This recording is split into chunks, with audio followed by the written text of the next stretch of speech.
What's up, everyone? Welcome to Knowledge and Relationships on YouTube, Twitch, and on Facebook. But mainly, we are YouTube oriented. I also wants to let you know this is our live talk for tonight.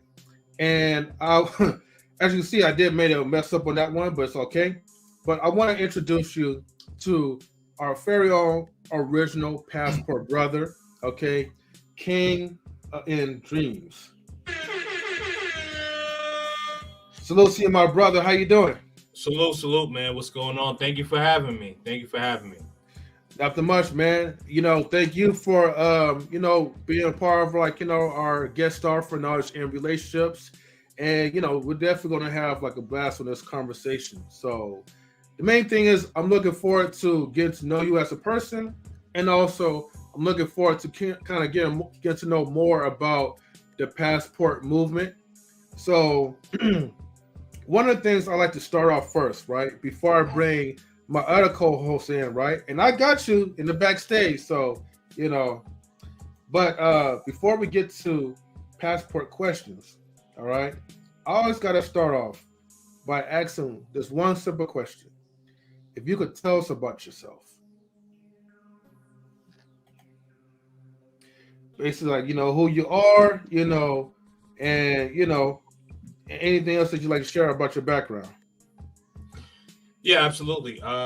So for me, I am a YouTube content creator. I started my channel July of last year, and so what my content is based on is men, men and women being the best versions of themselves, physically, spiritually, mentally, financially, and then also traveling overseas.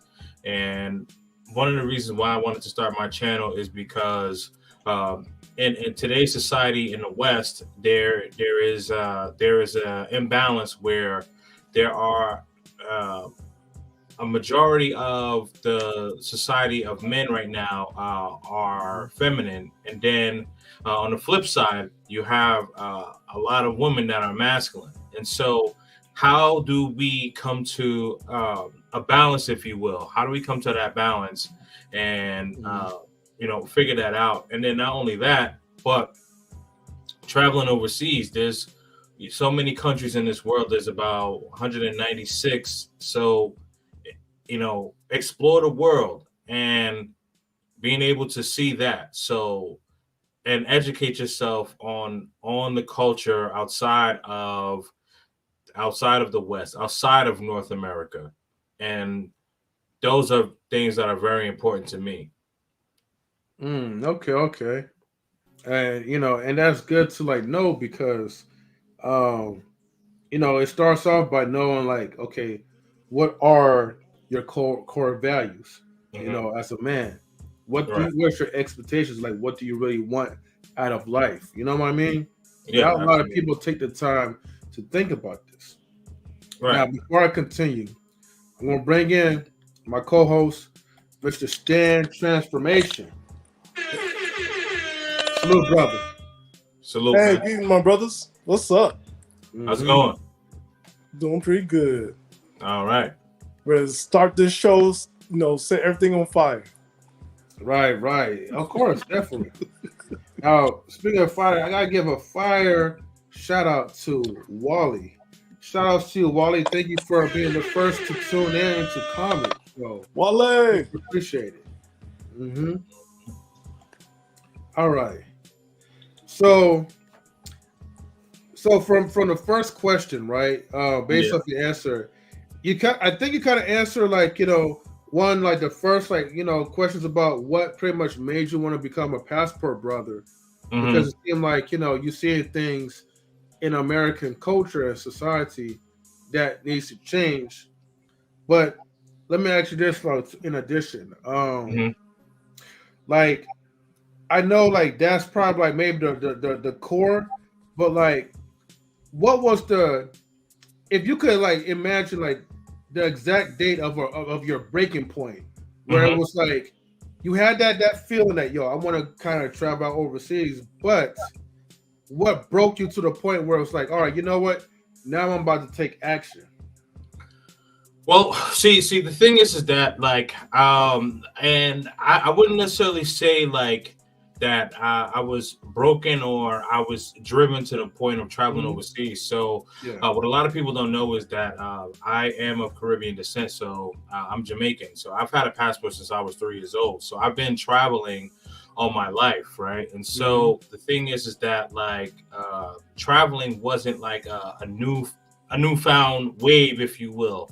So this is something that I've always wanted to do, and so really, I would say what drove me to travel as an adult, as I mentioned, is that there's 195 countries in the world. So I said to myself, well, like I'll be, I'll be damned if if I'm just going to just die in the States or die, just die in Jamaica. I only know Jamaica in the United States. Like, no, I'm not going to do that. I'm going to, I'm going to, learn and exercise my options. And yes, of course, doing some pipelining, I noticed that there were some very attractive women places where I was going. So, I mean, Mhm. definitely, culture, food, culture, food, women, incentives. Yes. So all of these were incentives for me to get out the so-called matrix. Mm. Speaking of Matrix, where? See, why can't I have my sound effects ready when anytime somebody talks about the Matrix, man? You know what I mean? All right. Yep. Now, I do have to give like a couple of shouts in the chat. Yeah. Sure. So here it goes. When the raindrops fall from the sky and touches around the eye, here we see She Stole My Thunder. Salutes to you, sister, Canada's finest, as always. I know. You say, hey, don't call me Canada's finest or whatever, or Canadian's finest, but here on the show, you will be addressed as Canada's finest, no matter what. Shout out to Canada. They got Mm-hmm. beautiful scenery over there. Oh Trust. yeah. Oh, definitely. I've been out to Canada for the first time. Niagara Falls, Canada, and what was it? Was it Toronto, Montreal? I think it was Toronto, Canada. But Hmm. Drake's like birthplace or whatever. So shout out Yep. to Drake out there, Yep. and then shout out to Jay Takashi, Passport Brothers for Life. That's right. Hmm. And She Stole My Thunder says LL. That sound effect every time. Yes, of course. We also have Cindy 007. Man, next time I need to get the James Bond sound effects. But she says we sure do. Oh, that's right, because Cindy's from Canada as well too, though. So Oh, okay. shout out to the fellow Canadians. Oh, And yes, absolutely. and Absolutely. Oh, and she says, Canada. yeah. And I'm not Canada's finest for real, except Canada's Okidokis citizen. Okay, whatever. Oh, okay. It's okay. Oh, so okay, sorry. Yeah. Yeah, yeah, yeah. But all right. Now, Stan, right? Do you have any questions that you want to ask, like King of Kings? Sure Kings of thing. Dreams. I'm sorry, King of Dreams. My bad. I'll You're good. You're mess it good. up. Yeah. It's all good. It's Mhm. all good. All right, King of Dreams. How did you pick your first country, and why did you pick that country? The first country that I traveled to as an adult, that's a good question. First country I traveled to as an adult was Bermuda. Um, Mm. so I picked that. I picked that because as I mentioned with my Caribbean background, it was a place where it was a place where like they had like cruises and stuff like that. So parties at this time I'm like 18, 19 years old. Mhm. So I wanted to, I wanted to be able to, I wanted to be able to drink without, without getting in trouble. Basically, that's. I'm just gonna keep it 1,000% on that one. Okay. Okay. I wanted to cause trouble without getting into trouble. Okay. Fair enough. That's what I'm talking about. So, what was your second country after that? So my second country after that, was Colombia. Yeah, Mm. Colombia, because from then, yeah. So I started going to Colombia. Yeah. So I started going to Colombia back in 2020. So there was a huge gap where I was just pretty much just going to like just Jamaica and Canada, and I wasn't really, I was going back and forth between those two places. But in 2020 is when I started going to South America, and in Colombia. Yeah, that's a big jump, being that it's not the islands, Right. going to something that's more mainland. So Right. why particularly Colombia, not Brazil, not Chile? So what drew you to Colombia? Yeah, great. Another great question. So one of my best friends I went to high school with, he's also a content creator. Shout out to the Flyboy Way. And so he's been traveling. He's been traveling for a while, and so he would always tell me like every place where he would be going. And so at this particular time when he was going, it was in February. So my birthday is in February. So usually every year, like I'm either like going to Jamaica, or I'm having a trip, whether in the States. I'm just going somewhere, for my birth month. And so I said, you know what? Let me take the chance and check out Colombia. And he was telling me about this big festival that's over there. So I said, okay, you know what? Let's check that out, because I'm always doing like the island vibes. Let's get some Latin vibes in here, right? So, well, that opened the floodgates. So Yeah. So when you say floodgates, what was the first floodgate? And then the second, the third. Right. Well, so the first floodgate was the fact that I saw so many people that looked like me that spoke Spanish. That was the first thing, So I was concerned, not concerned, but I was curious to see what my comfort level would be, and once I landed in and this is in Barranquilla, Colombia. So that is so there's a lot of Afro-Colombians in that area. Okay. So when I landed there again, so I saw people that looked like, all of us on the panel, except that they just speak Spanish. But I was still comfortable, because when you travel somewhere and you see someone that, like looks similar to you, it puts your mind at ease, right? So that was the first thing. And then the second thing was that how price effective everything was. And you got things that, you got modern things, but like the price compared to the United States. Right. Yeah. So the price compared to the United States is just completely, it was just completely different. And then the third thing were the ladies. Absolutely. So that was the nice cherry on top. That was a nice cherry on top. I mean, I figured that it was going to be beautiful women there anyway, but I would say fact that I saw people that look like me, and then also the cost effectiveness, right? So it's like you get more bang for your buck. That was really important. That's really important. So you mentioned ladies, right? Wait, hold on, Sarah. Before we talk ladies, look, hold on. So like pretty much like the cost, right? The cost difference. Let's say if you're traveling from Colombia maybe to another country that is outside of US, are flight tickets less expensive? Absolutely. Yeah. Okay. Because flights are well, see, around that time it was a little bit it was a little bit pricey, only because, well, we had just really gotten the tickets right before like the price increase. So for those who don't know, there is a festival in Colombia every year in February, right? So, and it's the second biggest festival in Latin America. And so you have to get your tickets probably by like the 15th or 18th of December. let's say you get a ticket for Barranquilla, Colombia, maybe $400 or $500. That's gonna jump up to maybe even double because you have Colombians that's coming from all over the world that's flying in. Mm-hmm. So you have to get your tickets ahead of time. So when Flyboy Wade reached out to me to go to Colombia, it was like a couple of days after Thanksgiving.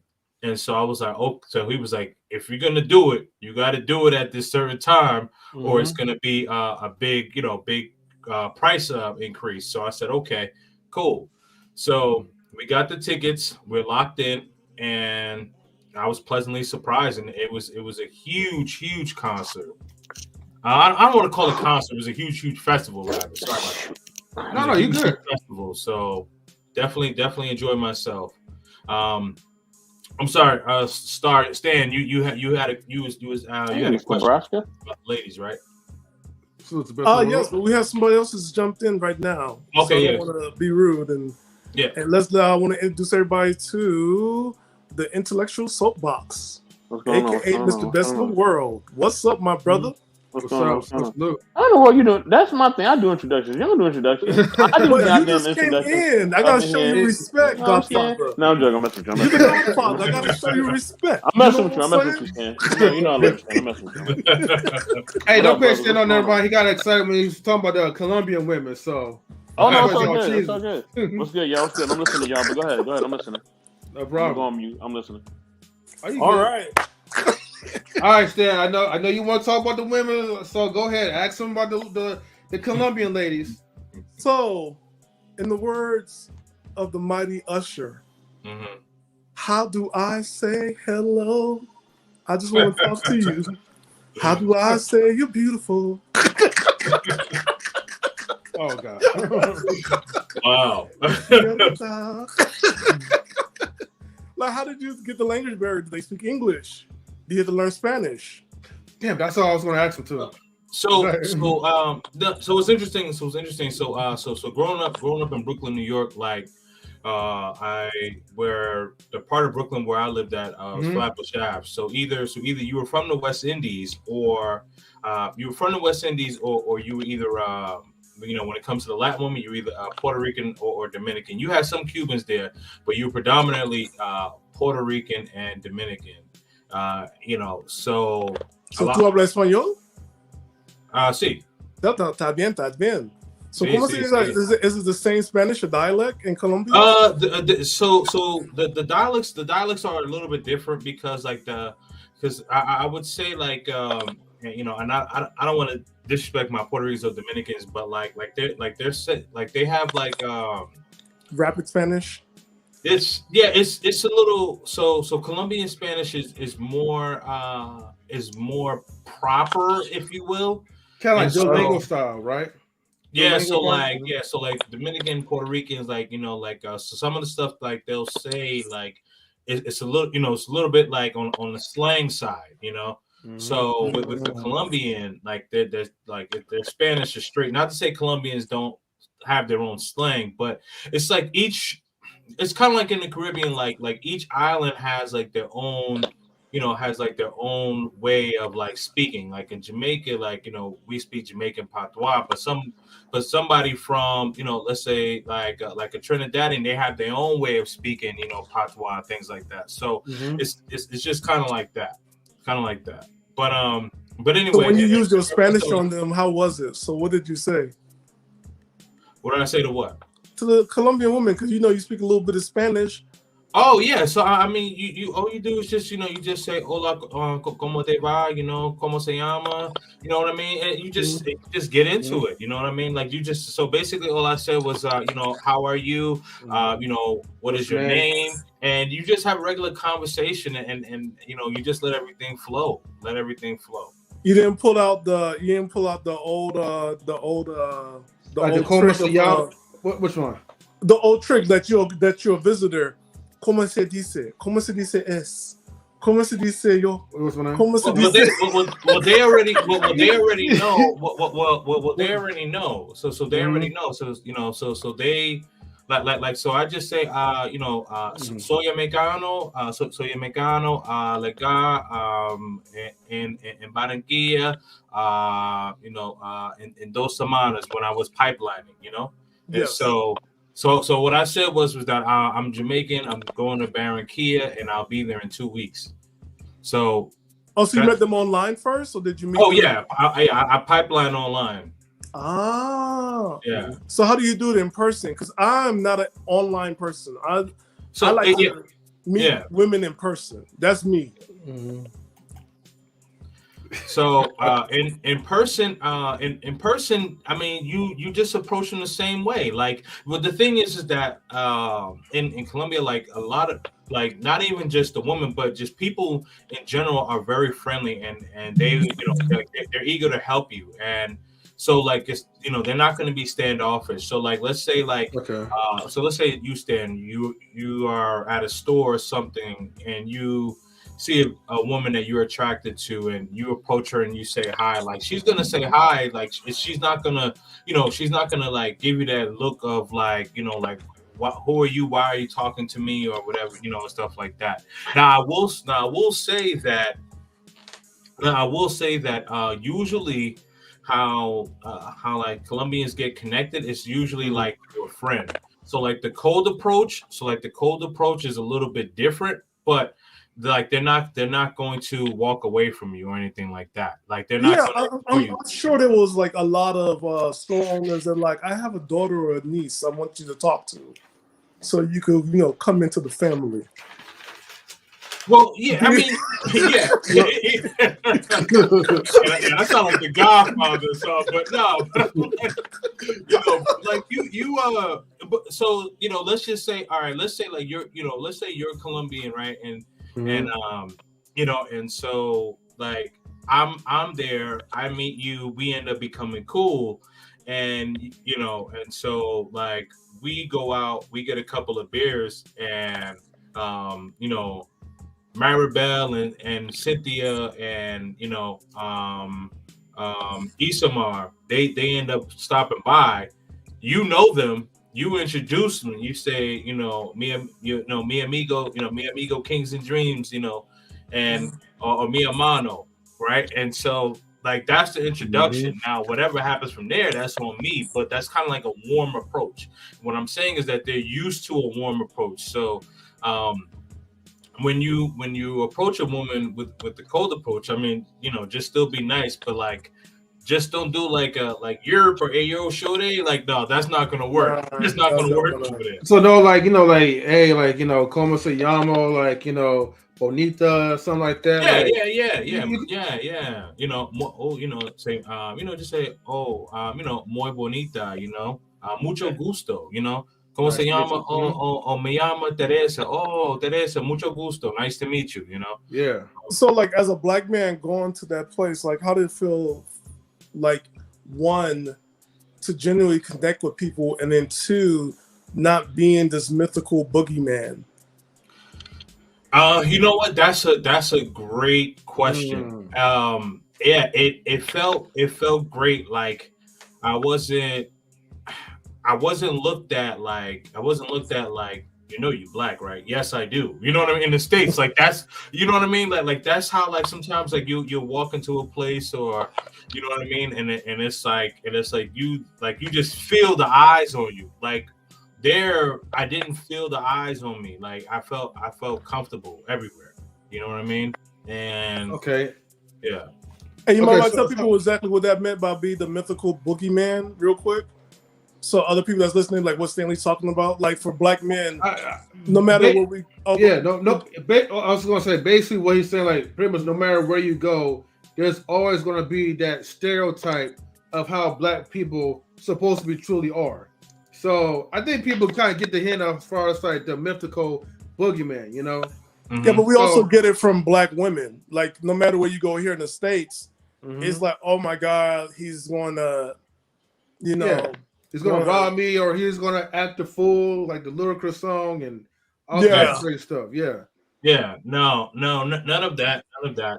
As I mentioned, very friendly country. Very, very inviting people. and like they like again like they're they're eager to help you out, and like they're very proud people, so they love their country. Hey, now you mentioned that you moved there. So how did you go from visiting to moving? That's one. And then two, how are you able to sustain yourself to live there and stay in the States at the same time? Right. Another great question. So after I went to Festival de Barranquilla, and it was right before everything had got shut down, because this was in February, and everybody know what happened in March 2020, right? Don't have to go into it, but so I ended up going back out there in October. So I ended up going back in October, but when I went back to Colombia, I went to Medellin, and Medellin is on the other side. So Medellin is more of a metropolitan area, so it's kind of like so like a city, like, and one of the things that I like about it. So since I'm a city guy, like I like city locations. Not to say Wait a minute. You said Medellin is like a city? I thought that everything outside the United States is a third world country. No. No, because you look on TikTok, they always say that we're just going third world countries.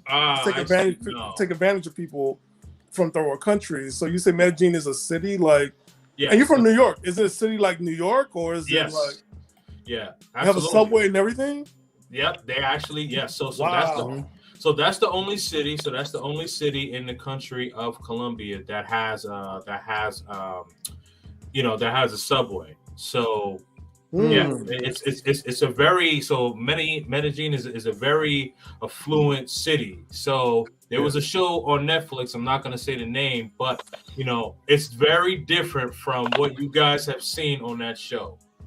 And they talk about a specific man on that show that you don't mention his name in Colombia. But if you read into what I'm saying, you'll know exactly the show or exactly the person of who I'm referring to. But I'm not going to say his name.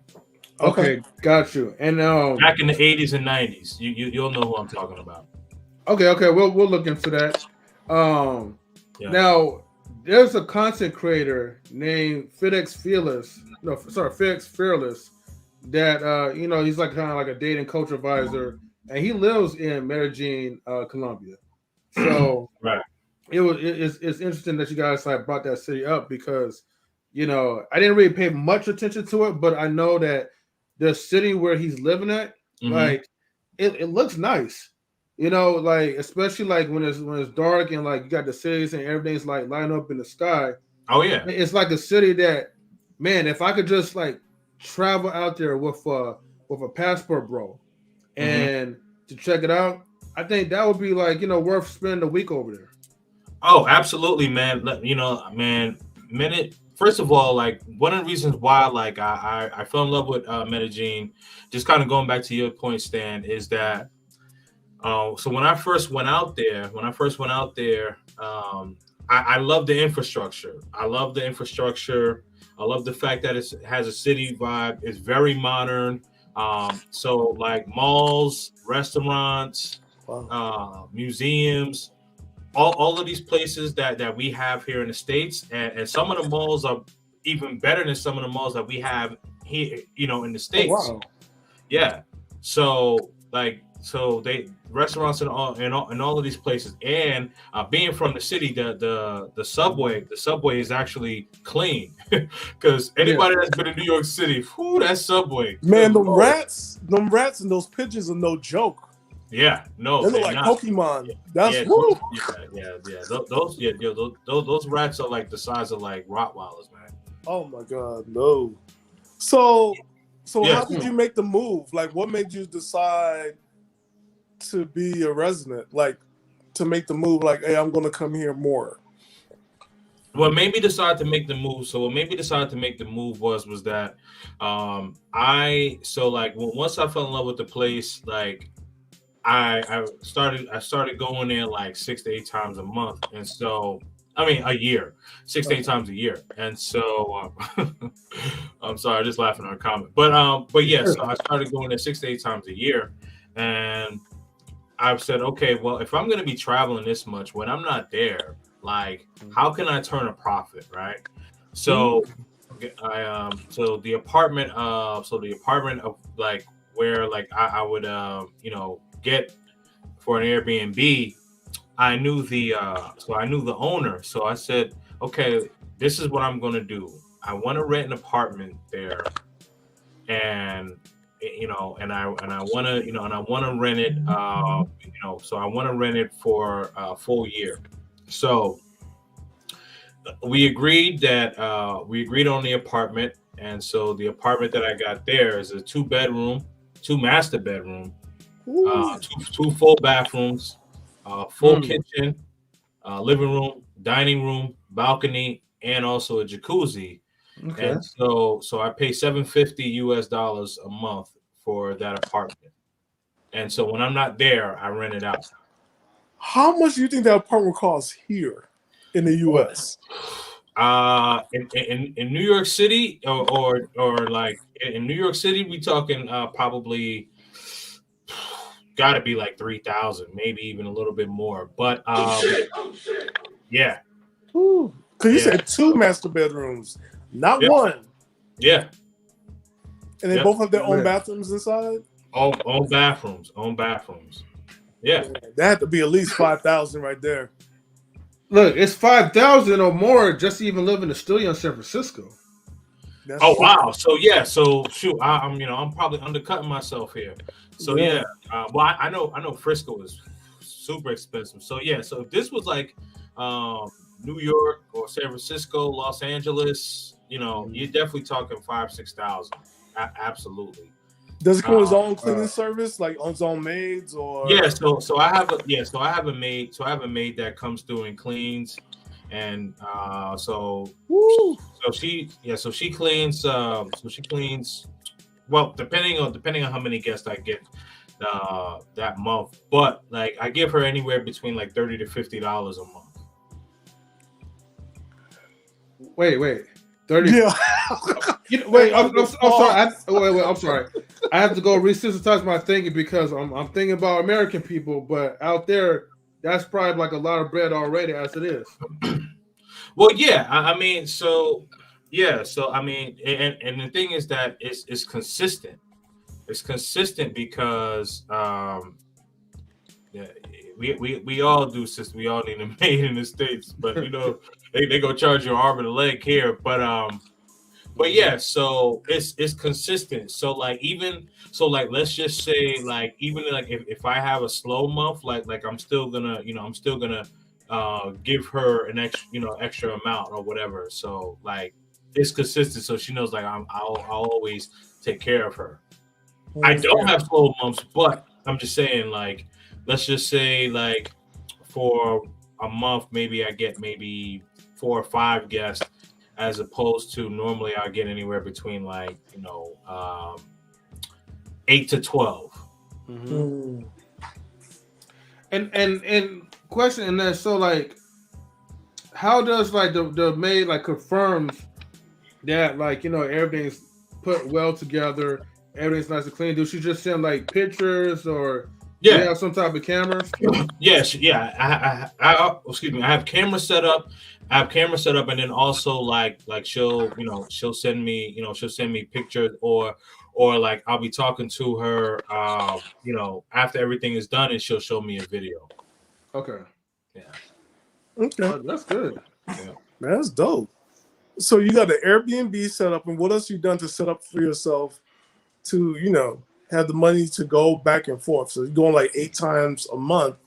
No, 8 times a year. 8 times a year. So how you're able to sustain like your finances here and there, besides the Airbnb? I don't want to know too much of your business. Yeah, no worries. Yeah, you know what I'm saying? Because we know you listen. You listen in IRS, trying to like collect stuff. So we're not gonna go too much. No, we're good. Yeah, so I have the Airbnb, and then also I have a career here. So I do very well here. So and then I have investments and other ways where I'm making passive income. Okay. Yeah. So do you see yourself permanently staying there? Absolutely.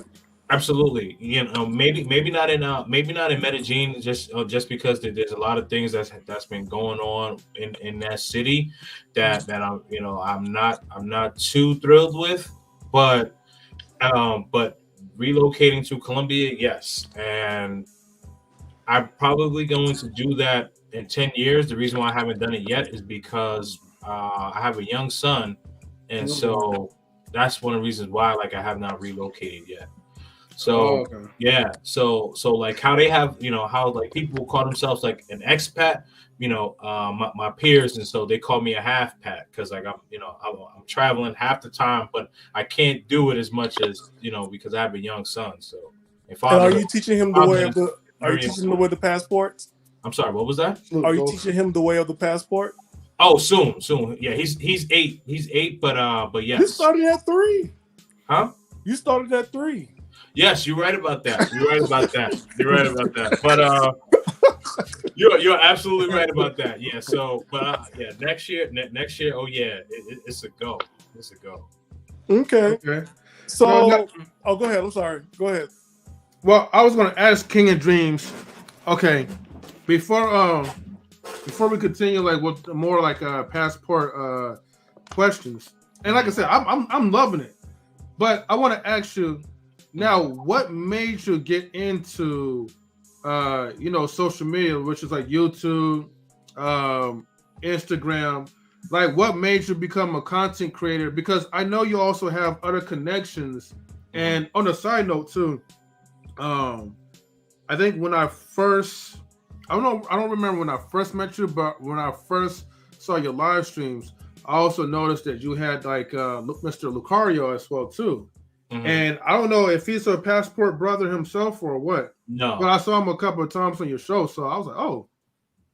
No, good question. Shout out to Mr. Lucario. He's not. And shout out to BB. Yeah, that's Minka. She was there yesterday. That's Minka. Salute. I remember. Yeah. Thank you for subscribing. Yeah. So sorry. Yeah. So Lucario is not. Lucario is not a passport bro. He's not. So I don't want to say like he's necessarily against brothers traveling, but he's not. He's a dating coach. So one of the reasons why you saw him on my channel is because I started a series called Unity in the Manosphere. What I had noticed is that there were some dating coaches and some of the brothers in the passport community that were bumping heads, taking shots at each other. And the thing is that like as men, whether we agree on something or not, we're supposed to be unified. So that was the reason why I started that series. Now, as far as myself becoming a content creator, as I mentioned earlier, I was traveling with my best friend, the Flyboy Way. I went to high school with him, and so in the midst of like traveling, like he would always be like recording and doing all these other things and stuff like that. And so, like right before like he would go on a trip, he would have a live stream and he would have me on the panel, and so. He said that he liked my talking points, like the way like I would, talk. So he said, you should have your own channel. So I was a little bit hesitant at first, but then I said, you know what? Let me test it out. If it doesn't work, I'm not going to do YouTube anymore. And so I took the leap and here I am. And how long like you have been like a content creator? I started last year in July. Okay. Well, I'm for sure like you don't regret that. No, not at all. And and honestly, like I feel like like you. I mean, well, let me not just single out like all the other like platforms, but I feel like YouTube and Twitch and maybe sometimes Facebook as well too, but. I feel like those two major platforms definitely brings people in together because I feel like we're all like-minded, but we have so much passion that sometimes I feel like conversations could get, misconstrued or like you just have like a misunderstanding. And so we just have to break down that communication barrier and really just bridge the gap. Because the thing is, like, I know that, you know, some dating coaches, I'm not saying all, but some will be like, well, why are you going out there overseas? Because, you know, you're trying to get women and you need to be a man and learn how to control the women in America. And sometimes dudes they're just tired. I'm not trying to trash on American women because I'm not going to say they're all bad. Mm-hmm. But there are some men, right, that actually enjoy traveling and they actually enjoy seeing what's outside of America. This is nothing against like American women, but sometimes it could just be boring, you know, just going through the same American type of tradition that's not even originally our tradition anyways, you know? So to go out Lenny there and Kravitz said it best. And Lenny Kravitz said it best. Mm-hmm. American woman, stay away from me. He sung it. He sung it, so blame it on him. Right. So it's good to like really see you know, people like you that's bridging the gaps and, you know, getting connected with folks like in the manosphere and just trying to, you know, create like, you know, like peace, you know, because by the end of the day, this is a space like for men. We're trying to build a strong brotherhood because society has already broke us apart. You know what I mean? Yeah. Exactly. Mm-hmm. Exactly. That's one of the things, you know, and that's one of the reasons why, like, what inspired me to start that series, if you will, because it's important that us as men, regardless of you travel overseas, you want to stay in the westernized culture, but we have to have a level of respect for each other, and we need to be on each other's team because society is already tearing us apart. So why are we sitting up there trying to tear each other apart? You know what I mean? As I started in the you know, as I started, you know, saying in the beginning of this interview, like how it's a seesaw effect, and the seesaw is going in the wrong direction for men because you have the feministic men here, and then you have the masculine men down here. Like it's not balanced. It's not balanced. And society, you know, frowns on men being masculine in the Western culture. Like outside of the Western culture, you're expected to be masculine. It's no problem to be masculine. Like it comes with a shout out to my man Calvin King. Salute to you, bro. But like it's like it's already there. You know what I mean? And you know, and Stan, you can attest to this. Like the masculinity is different, but the masculinity is different. It's not in the sense. And again, I'm gonna reiterate this: it's not that we carrying the clubs and we unga bunga and hitting you on top of the head and come with me, women. I would have to say this for the dating coaches: this is what you got to learn how other people are dating overseas. Overseas is a little bit different. Dating somebody from overseas is not so much of dating at night and having like roses and flowers and expectation of a bedroom and all this weird stuff. Normally, it's just hanging out with you in your environment and spending the whole day or even the whole night if it's possible. But a lot of times we miss that stuff. Like we're more concerned about the stuff than we are concerned about the person that we're trying to meet. And that's the whole thing of dating. You're dating to meet the person, not dating to get stuff out the person. Now that's something completely different. I don't know what you call that because I'm a Christian man. Yeah, I mean, you know, well, the thing. I mean, what was the that thing smile, is, Mario? In 3, what was that smile in 3? You said what was that? What was that smile? You had a smirk. I mean, you call yourself a Christian man. That's all I need to know. Gentlemen, I will be right back. I gotta go answer the door real quick. I'm sorry. Yeah.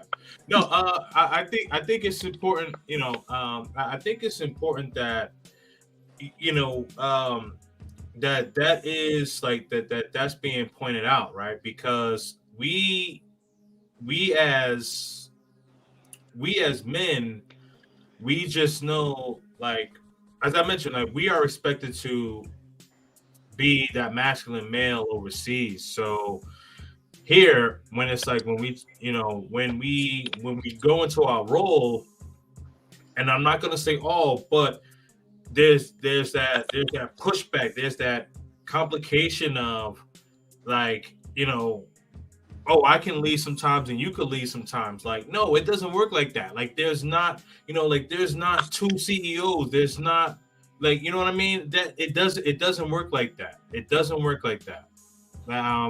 And then also, if you are a man that's not about, if you're a man that's not about taking care of himself, and you think that like you're just gonna go overseas and these women are just like stupid and they're just gonna get taken advantage of. No, that's not going to happen. It's not going to happen. That leaves open for a question for you. Then the question I have for you go ahead. Is how do you date a woman? Like, what do you do? Like, do you take her out? Do you like after you ask her and she say yes? Is the form of communication texting or phone calls? Explain the process, the steps.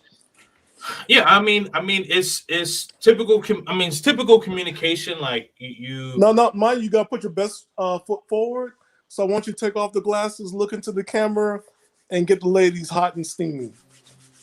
Let's go. You want me to do that? Take off. Yes, just go ahead. Tell them about like what you gonna do.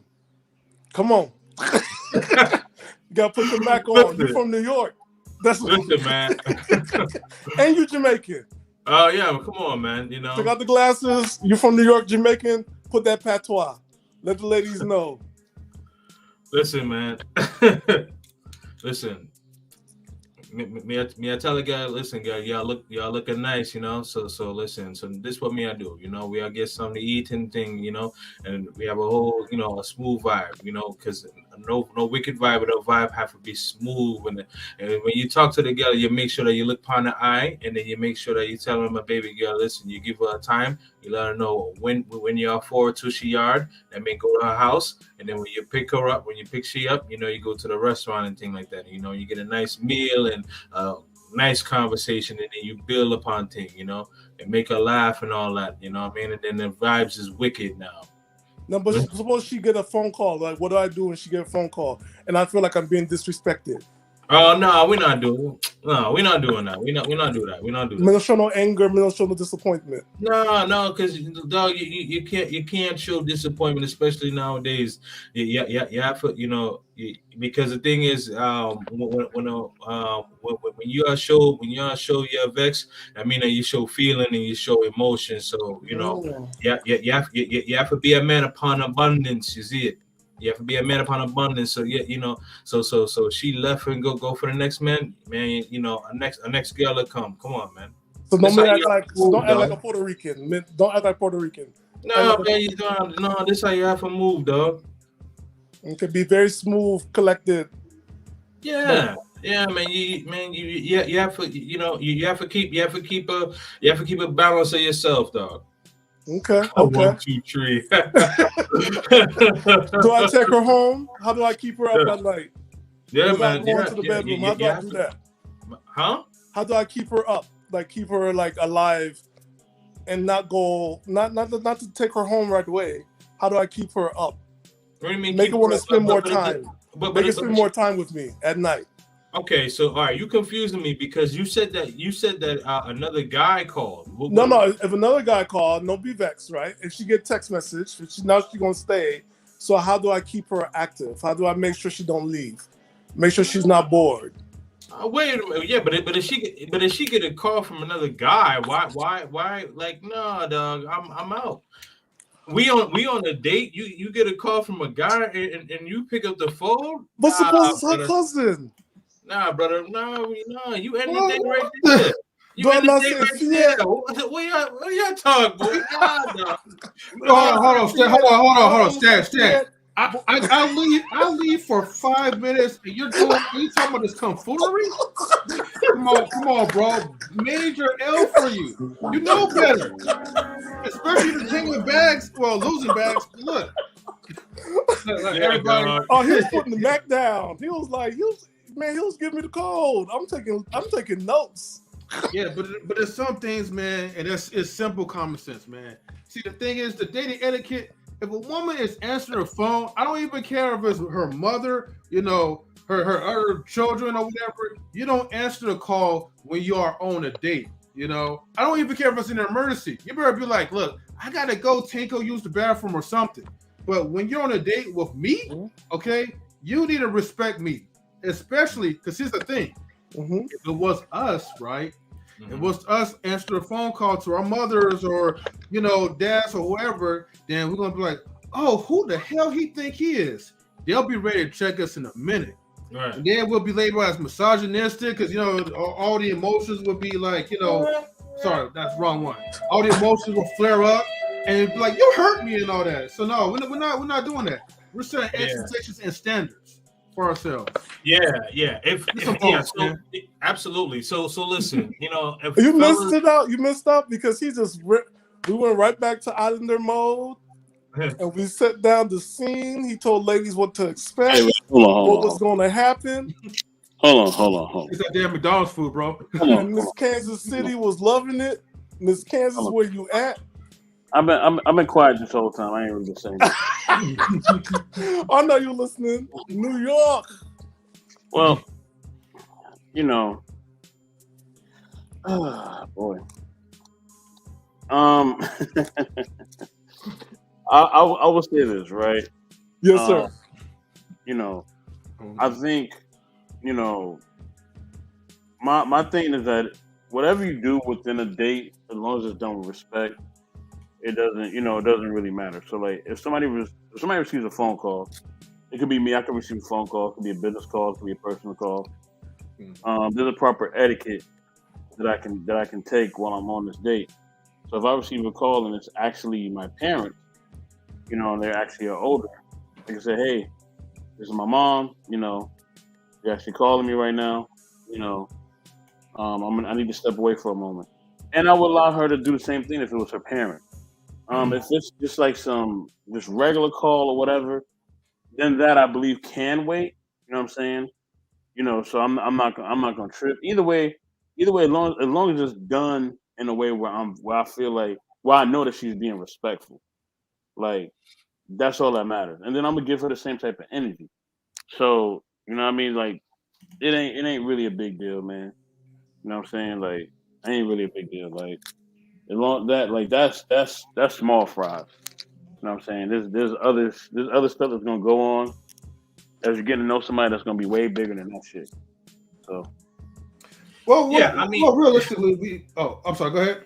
No, I was just gonna say, yeah. Like, the thing is, if she if she gets a phone call and it's a family member or something like that, yeah, of course. And you are right about that, intellectual, because like if there is a certain form of etiquette, you can go about it. But like the way Stan was saying was like some other dude just called me and like he's like, yo, like, what's up? I want to hang out with you. Like, what am I gonna do to keep the girl? Like, nah, that here's the thing, man. Like, I live life life of abundance, man. Like, the thing is, man, and you have to have that abundance mindset, because the thing is like, if you get an attitude and show emotion and all that, you know what I mean? Like, man, now you put yourself in the passenger seat. I'm sorry, I like to be in the driver's seat always. I want to sit in the back seat. You don't have to get and I think as just people, you know what I mean? I think I would say both men and women, both as people, we just gotta. I feel we live in a society now. You just want to pop off, right? That's a terminology. Everybody want to pop off. Everybody want to show that they are hard or that they ain't gonna be taken advantage of or whatever else. You know what I'm saying? So my thing is this: at the end of the day, if I feel disrespected about somebody, there's a way I can communicate that. Hey, listen, I don't, what you did, I felt was disrespectful. I don't like how you handle that. You know what I mean? And these are the reasons why. You know what I'm saying? I could talk to you diplomatically without, oh man, girl, you know who I am? Yeah, F that. You know what I'm saying? Like I don't even gotta go that left with it. You know what I'm saying? Because it's not even that serious. No, absolutely. It's definitely not that serious. I want to add one last caveat. Plus, also, like, I always keep in mind, like, until like I really am actually, this is just my mindset on it. You know what I mean? And this is what I just learned as a youth, and what I learned from my family. Mm-hmm. Until you really lock a girl down and you tell her that she's yours, then you can't really dictate what she's doing, because you ain't lock it down. Like, unless she your girl, you know what I mean? You can't really say nothing. Now, if she your girl, then yeah, you know what I mean? You can kind of, lock it down or be concerned if she entertaining other men. But if she ain't your girl, then ain't shit you can do there, because you ain't lock it down. And you know what? That's a perfect segue. How do you lock it down overseas? How do you do that? How do you lock it down? Like, how do you regulate? I mean, it's pretty much like this. Like if a woman is interested in you, she's going to she's going to show you that she's interested, right? Like, okay, perfect case in point. Like, there was a female I was rocking out with. It was almost 3 years. She and I broke things up in August. And when I first met her, like, I had no intentions of like getting into a relationship or anything like that. Like, I thought it was just gonna be, like, we hang out a few times and we have our fun and what I mean, like, catch you later, whatever. But what made her stand out was because like, she was willing to be on my program. And what I mean by that is, like, she was attentive. She was forward thinking, like, you know what I mean? Like, like I wake up in the morning, breakfast would be there, and then she would go to work. And then Wait a minute, wait. She made you breakfast and then she went to work? Yeah. So she had a job? Yes. Yeah, she's a nurse. And she had a career? Yeah. Only reason I'm saying this, because you swear on TikTok. I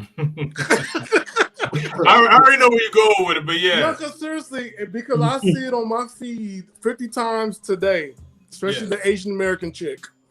But you swear on TikTok, they make it seem like all these women don't have no education. Right. Don't forward thinking, they don't care about nobody else. They don't have no job. They begging and they doing prostitution. That's all they do. Right. Well, but I was just saying, that's why I'm just shocked. Like, wait a minute, because that's the other side that we don't see on TikTok. Because women on TikTok really go in on other women from other countries. Well, the thing is that because they have this assumption that we're basically like the big bad wolf, right? And so they have to create this, it's my belief that they have to create this false narrative in their head, because it's like, they're taking advantage of these little girls, if you will. First of all, these women are grown adults. These women are very smart, and then they talk about a green card. Like, if you know, if you would know, like, most women would prefer to, want to stay in their country. Most women don't want to live in the United States. Like the woman who I was with for about 3 years, she never wanted to go to the United States. Like, I was gonna move to Colombia. Even if I wanted to say, hey, I want to bring you back to the United States. By the way, fellas, don't do that shit. But pardon my language, but don't do that. But I'm saying, Eddie Murphy said it best. But even if I want half. Yeah, but John or but listen, right? So, but even if I wanted to, she's not going to do that. Like most women, in countries, they are proud. They are proud people. They're proud of their country. You know what I mean? Like, will they go to the United States and visit? Yeah, I'll visit for a few months and hang out. You know what I mean? But like, I have my home, my family's here. And the thing is that a lot of these places where a lot of men are traveling to, they have a lot of traditional values. They have a lot of family core values. So you take them out the home, they're not going, they're not going to, they're highly unlikely going to want to leave their family unless their family dynamic isn't really good. Now, typically, not all, But usually when I'm vetting a woman, I make sure that she has a good family dynamic, whether I'm in the States or wherever I'm at in the world. Like if a woman doesn't have if a woman does not have even a man, if a person does not usually have a good family dynamic, usually that it can be a problem. That can be a problem in the relationship, because the thing is, like, to me, that's a red flag, right? And so explain, like, why would that be a red flag? I'm about to. Okay. So the thing is that, like, for an example, like if she, how was her relationship with her mother? How was her mother? Like it's her mother. It's how does her mother treat her father? How does the woman I'm pursuing? How does she treat her father? Does she look up to her father with respect? Because if she doesn't have any respect for her father, and this is a good man, typically she's not going to have respect for men in general. I'm not going to say that happens all the time, but what I'm saying is that, the thing is that, like, it's out the norm for usually when a woman has a poor family dynamic, that she's able to actually sustain a good relationship and or marriage, Oh, wow. No, but that's the thing, because, like, and there's some men, and I have to call some men out here too, because the thing is like, yeah, she got a nice body, she make your toes curl and all that stuff, but you're not checking out her family dynamic, and then next thing you know, you end up putting a ring on it, and then 5-10 years down the line, like, everything is all messed up for you because you did not do your homework, and that's the problem. Men, you have to be held accountable. Like, if you properly did not vet this woman, then that's on you. Then that's on you. If you get taken for half or whatever the case is, right? Yeah. Man, that's deep. So she made you breakfast. Yeah. She go to work. Calvin King, say that. But Calvin, I mean, you know what? See, now the thing is, Kanye want to be red pill now. But you know what? He should have been red pill before that, because he should have knew Kim was a walking red flag, bro. Like, come on, man. Yeah, your husband number 4? I thought it was well, I guess 4 or 5, but she only got married to No, those are God before Chris Humphrey. No, she got married. Oh yeah, she did. She was. Yeah. So no. This was her third. Like, do you think that Kanye would have been better off with Amber Rose as opposed to neither? No. It was bad. It was bad for him anyway. Like, it's like, yeah, no, that what no, what like, is it? Yeah, I'm sorry. Go ahead. Kanye, like, no, because both women, both women are not traditional women. Both women are very modern women. And Kanye, Kanye basically, like, the only thing that I will say, the only thing where I feel a bit of empathy for Kanye is that, like, for him being able to see his kids, but and this is why, like, men, like, let me tell you, man, all good ain't good. You understand? Mm-hmm. All good ain't good, brothers. All good ain't good. You know what I mean? That's true. That's true. Yes, 18 years. You know what I mean, Calvin? Right. 18 years, you got to pay $3 million for 18 years. Yeah, because he's about to pay $200,000 for child support. For kids that he would barely see, because you already know Kanye for. Oh yeah, you know why? He also sold the house. He had to give her the house that he moved next door to. Wait, you said he had to? They forced him to move it? Yeah, who take forced the house? him? It was in the divorce decree. Like, they take the house allegedly. See, he gets the house that he built next door to theirs. She got that house, and she gets $200K a month. Oh, yeah, and California is a terrible state for marriage. Like, like, man, listen, like, don't get me wrong, California got some beautiful women. Yeah, because I love LA, but let me tell you, I am New York. Y'all got the most beautiful women in New York. All the women look like models in New York. Well, you know what? But you know, well, no, I see. I'm from there, so maybe like me getting something. Man, when you new? got Samoan women, Opufu Nunu, looking like Tyra Banks Bro, and Naomi Campbell, yeah, no, it's all good, man. baby. Mm-hmm. Like if you have in New York, if you have a type, you will meet that type clone in so many different races. That's true. You're not going to be like only date black girls because a Russian girl look like your black girlfriend, and That's then true. That's a true. German girl, a girl from Poland, a girl from England, a girl from Africa, a girl from South Africa, North That's Africa. true. That's true. Like if you have a type, New York will kill your type. Like New York will just end it for you. That's true. That's true. That there's, okay. So as far as the diversity, you are right about that. You're right about that. They all Fair models. They all look great. It's like I almost got killed in New York too for looking at the wrong women. Delete it. I'm sorry. I almost got deleted in New York for looking at the wrong women.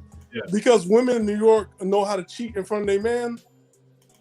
And I just got caught up looking at a girl while she was on a date with her man, but I didn't see the man. I just saw It's all good, man. I just all saw good. her. I was like, hi. Yeah. My name is Stanley Joseph. Come take me home. Yeah. And I'm about to go home to the Lord. But yeah, New York is dangerous for me. Yeah. Absolutely. So look, so after you met her, you met the family and everything else, and then you guys dated for 3 years. How hard was it for you, or is it hard for you to date in America? Because I know from having that experience, like how is it different from the expectation you have dated in the U.S.? Or would you ever continue dating in the U.S.? That right now that's something that's that's something that's not on my mind. Like, I would say because the thing is like if I let's just say like I meet a woman in the U.S. and all that like I'm leaving like there's no doubt within my mind like once my child turns 18 years old, which will be in a little under 10 years. Like I'm out of here. So like either if I meet a woman in the States, she's either gonna come with me, or yes, you did tell me about that, bro. But either she's gonna come with me or not. But like, yeah, I'm not going back to I'm done. Now of course I'm gonna come back because my son will be here and stuff like that, and I'll visit family. But as far as living in the States, no. I have a what's the what's the thing? What's the thing when you flip over and then like the sand is pouring down? What do you call it? Oh yeah, we're talking about the sands of time. Yeah, but what's it called? I forget what's it called. Anyway, but I have a timer. Basically, that's what I'm saying. Yeah. So I have a timer on. I have a timer like the time clock is on. So yeah, I'm out of here. I'm out of here. But what advice do you have for people who want to start becoming a passport brother, bro, man? Like, what's the start? Like, how do people get started? Hourglass. Thank you so much. There we go. Hourglass. Yeah. So hold on, but before I answer that, so like when she cooked for me, it was more stuff that she did like I'm not necessarily like the most tidy. I'm not necessarily like the most tidiest person. So and I'm not a slob either. But like, you know what I mean? Like I'll like leave maybe like shirt or a pair of pants, toss it down, and then like she'll come in, like she come in, work like a full shift of work, you know what I mean? And then and like while she's cooking, like she's like, putting stuff away, like just, hanging stuff, like, and ironing my clothes. Basically what I'm saying is like she put. Wait, did she give you attitude? She didn't yell at you? No. And like, I'm not your mama. No. No. You know, Lord. So yeah. okay, so let me ask you this question, King of Dreams. She likes so again, like I'm not a sloppy, you know, I'm not a sloppy person, but you know, so some, you know, some guys are not just like neat all the time, right? You know what I mean? So so like you're saying like she likes what? To take care of you? She likes she likes, well, yeah, she did, but what I'm saying is, let me cook, Stan. I got this. Don't worry. I got this, bro. I got this. I know where you're going with it. I got it. So the thing is that so the thing is like I was mentioning, so she was so like basically, long story short, is like she would, like, you know, anticipate my needs and things like that. Like if I knew, if there was something that I needed, like if there was something that I needed, like let's say like let's say like in my fridge, like I run out of water, right? You know what I mean? Like and she what'd she do? She would just bring water. She would bring water. She would just say, "Hey, like I noticed that you didn't have any water in the fridge, you know." And then also like she likes to eat pork, but she knows I don't eat pork. So like She'll she try to sneak it in and poison you with pork and nothing like that. nah. Oh no, she would have been cut a long time ago. I don't play that, man. No, that's the woman trying to sneak in like shrimp, and next thing I know, I'm like, we have to go back to the hospital. I can't. Oh, right, I can't breathe. Yeah. So what did she do? Like, so she know you don't like pork. What did she do? Like, oh, I'm saying like she would cook meals. You know, she would cook meals that didn't have pork in it. Like she knows that I'm more of a poultry seafood guy anyway. So I'm more like fish and chicken and turkey. She will cook meals. That's what okay. So okay. So King of Dreams, I gotta ask this question, right? Because since you do travel frequently, at least like 8 times like a year, I know it's not much of a culture shock anymore because you're used to it, but doesn't sometimes like that kind of warps your mindset, like where you come to like a country, you're treated like a king. But you come back to like, you know, to the United States, right? And now the attitude it's always like a constant shift. How does that feel on the inside? Like you come home, you go out there, you discover peace, but then you go to the States, and then it's just back to chaos. I mean, there's definitely a big difference. You know, there's definitely a big difference, and we are definitely appreciate it. And like, you know, and I know some of these, you know, I know some of these women and critics and detachers, because some men, you know, some pandering white knight dudes, blue pills, you know, will want to actually, you know, like debunk, and they say, oh, you know, these women want your money. First of all, let's keep it all the way real. No matter where you are in the world, a woman is going to want a man that has money. Like most, you know, 99% of the times, a woman is not going to want a man that is making less than her or equal or more. Equal or more. You know what I mean? Like or she may, you know, hook up with Gerard or whatever, who don't got no job, you know, and you know, because Gerard putting it down. But you know what I mean? But that's on her. But as far as actually having like a real marriage and stuff like that, like come on now.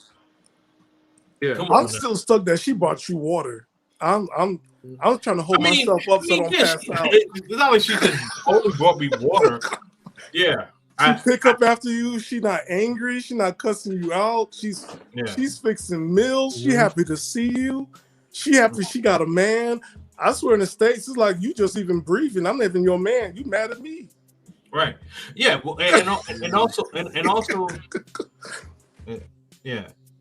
Right. Absolutely. And then the thing is that you know, not the water. Yo necesito agua. Baby, yo necesito agua. Woo. Yeah. Oh my God. No, but she yeah, I mean the thing is that like she, I mean, it was just the little stuff that she was doing, the little stuff that she was doing that you know. That's not little. That is not little. Well, you know what I mean. You know what I mean, though. Like basically like just anticipating what I needed, and then like didn't ask me, you know, and she didn't. You went way too fast. Anticipating what you need. Yep. That's big. Yeah. Oh yeah. Ladies, did you hear that? Anticipate. I'm trying to hold up so I don't. Okay, I'm back. But yeah. Lord, Yeah. I'm gonna have to drink a lot of water. I gotta drink some electrolytes because this is too much. I'm getting lightheaded. This is unbelievable. Yeah. You went to Colombia, right? Yes, this is yeah. She's Colombian. Oh, when the next field trip? Because I'm down. I gotta go. I'll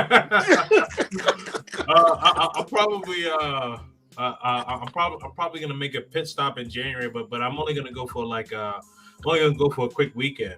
But in February is my birthday, and then that's when I'll do like my 2 or 3 week trip. But I've narrowed it down to 3 countries, so it's either gonna be Guyana, Kenya, or Brazil. Ooh, you ain't come back. Yeah. Probably not for me, though. She said, please take me with you. Take it with you. Yes.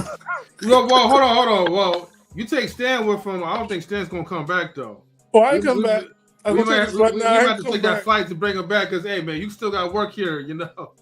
But, that's the problem. I got work. he gonna call his boss and be like, "Hey, listen." I mean, like, look, with my mom, she always laugh at me. She's like, "How come you always cook?" I'm like, "Mom, in all my relationships, I cook and clean. I always cook and clean. These women don't cook and clean." What? And you know, my mom, she's Islanders. You know what she does? She'll sit down like, "Girl, come here. Let me pray with you." The girl be thinking my mom likes her and everything. No, my mom was studying you. She held your hands. You have no dishpan hands, number 1. She checked your makeup. Your face don't match your neck, number 2. She checked your nails. Number 3, she's smelling you because she can smell if you ain't take a shower or bath. Like my mom doing all the studying with these women, and then she's like, no, that's not the one. Right. You know how Caribbean women are. They looking. They like. Oh, absolutely. They don't play. Yeah. Just letting y'all know, like, if you're dating a Caribbean man and or Latin man, like the mom is looking at you. She checking you out. Absolutely. Yeah. But yeah, like the one thing that I really like though, you know, as our relationship grew, it was always every Sunday was a family reunion. Well, they call it a family reunion because so what a lot of people don't know or may not know, like every Sunday, like it's always like family get together. You know, you have aunts, uncles, nieces, the grandmother, the grandfather. Wait a minute, she like her family? Yeah. Oh yeah, I wouldn't have been rocking out with her like if she, yeah, like if she didn't have a. Lord, she like her family. Yeah, if she didn't have like, you know, like the family dynamic, I mean, I'm not gonna say I would have dropped it because of that, but I definitely would have raised some eyebrows because it's like, wow, like how is it that you have all of these qualities about you, but you have a terrible family dynamic? Did she like your child? That's what I gotta ask you next. Oh yeah, she loved my son. Mm-hmm. She like your child? Yeah. And that's an important trait too.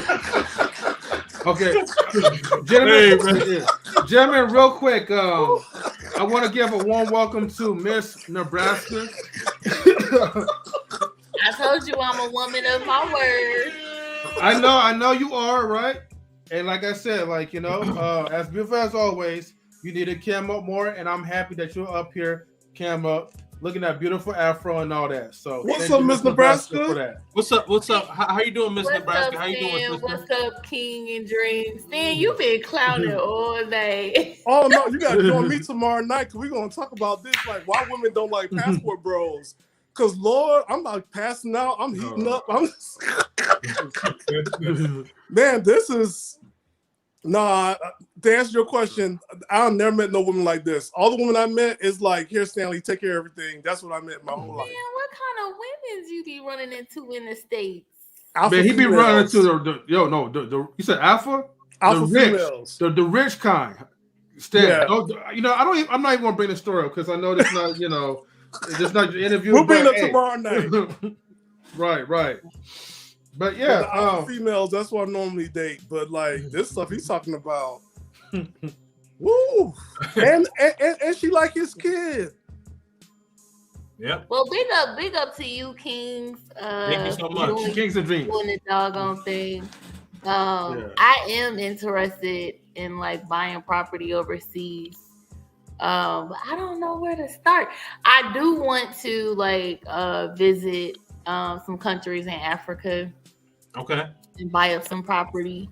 I looked at Jamaica, but I heard Jamaica's really hard to do that because they don't like Americans coming in buying up stuff. That's what I heard.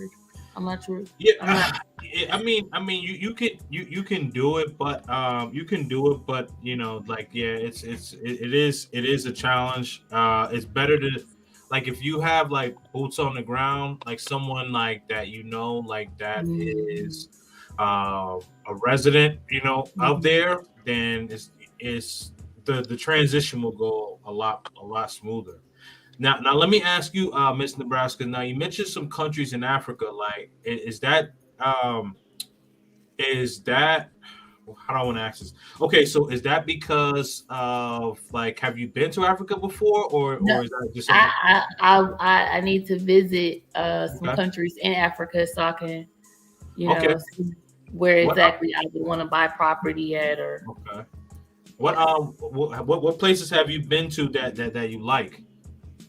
I loved Honduras. Okay. I like Jamaica. Okay. I haven't been too much nowhere. Mexico. Okay. That's a pretty. Okay. I mean, I've been to Belize, but I wouldn't want to live there. Right. Have you been to New York and Miami? Huh? What? Have you been to New York and Miami? Yes. Okay. So she's been to Haiti and Puerto Rico.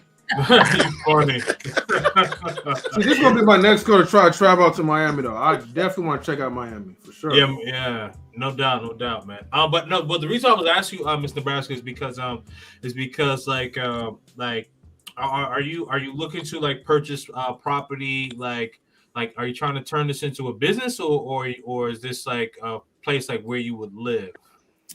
I would definitely turn it into a business. Okay. Yeah. Okay. Yeah. So why not get like something in either Mexico or Honduras? I kind of wanted. I want to wait until I go visit Africa first. Okay. I want to like purchase land in motherland first, and then branch out. All right. Yeah. Even though a lot of us live in Honduras, but Right. Well, the reason why I just mentioned that is only because like if you have a property in Mexico or Honduras, and there's some complication, it's easier for you to get over there as opposed to in Africa. That's the only reason why I mentioned that. That's all. You do have a valid point about that. Yeah. And a lot of Black Americans are starting to move to Mexico too. Yep, absolutely. Because I have friends. Oh, I completely forgot to mention that I've been to Mexico. I just jumped straight to Colombia. My bad, but it's okay. But Yeah, so there's a lot of expats in Colombia, in Mexico, in Playa del Carmen, Mexico. Like there's a whole lot. Like I have one of my brothers. He's actually Haitian, and he lives out in Playa del Carmen, Mexico. Then I have another brother. Yeah, I have another brother. I don't know. I don't know if he's from the island. I know he's just probably just black and white. But and then I have another brother. He's Jamaican. He has a Jamaican restaurant out there with his wife. In Mexico? Yeah, in Playa del. Yeah, this is Playa del Carmen, Mexico. And where is that outside of Cancun? Where is that? Yeah, so that's so it's in the state of Quintana Roo, and Playa del Carmen is 1 hour away from Cancun. So so from the airport you can either take a taxi, or if someone is trying to be frugal, you could take like a bus, and I think the bus is like $5 or $6, and the cab maybe like $40 to $45 or something to get there. Okay. Yep. Is the bus the same bus like they had in Brooklyn, like the Tap Tap or the Jitneys? You mean like the Dollar Van? Is that what you're talking about? Yeah. Is it the same type of ride? No. Okay. No. It's a nice bus. It's a nice bus, but it's just that some people may just like want their privacy. That's all. But it's a nice bus. Yeah, because Cancun knows that like these are tourists that's coming in, so they're not going to give you like something that's like cheap. You know what I mean? They're going to give you something that's nice. Oh man, salute, bro. Oh man, okay, so Calvin King, what's up, man? Before you leave, come on in, Calvin. So, do you have to like get a dual citizenship before buying property? No. Okay. No. Would it help you? Okay, well, it depends on where. It depends on where. But no. For me, no. Okay. Yeah. Because that's for some reason. That's what I was thinking. I was thinking like I have to have dual citizenship, or maybe that will help. It would be for me if they saw that I had dual citizenship versus you do have to be a resident, but not citizenship though. Okay. Well, I don't know about Mexico. So that's that's something that I could probably ask my people, but I don't think that you have to be a resident though. So I know Mexico, when it comes to purchasing property, they're not too strict. The only thing that they want is like that you have to put whatever property that you're gonna buy, you have to put 30% of it down up front. Mm-hmm. Good night, Calvin. Good night. Salute, Calvin. I appreciate you, man. Mm-hmm. Yeah. I was in Puerto Morelos in June. Oh, Puerto Morelos? Yeah, this past June.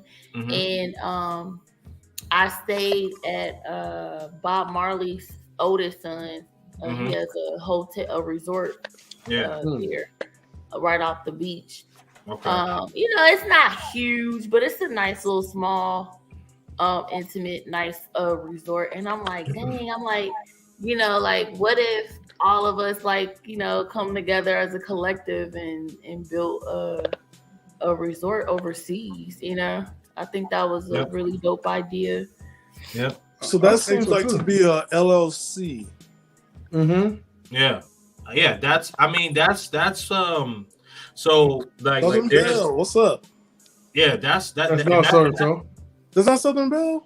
Southern Troll. Belle. Southern Troll. You just changed it to Southern Belle. Oh, hey there. Yeah, hey, how you doing? But so I was gonna say, so that's the thing that a lot of us brothers are doing.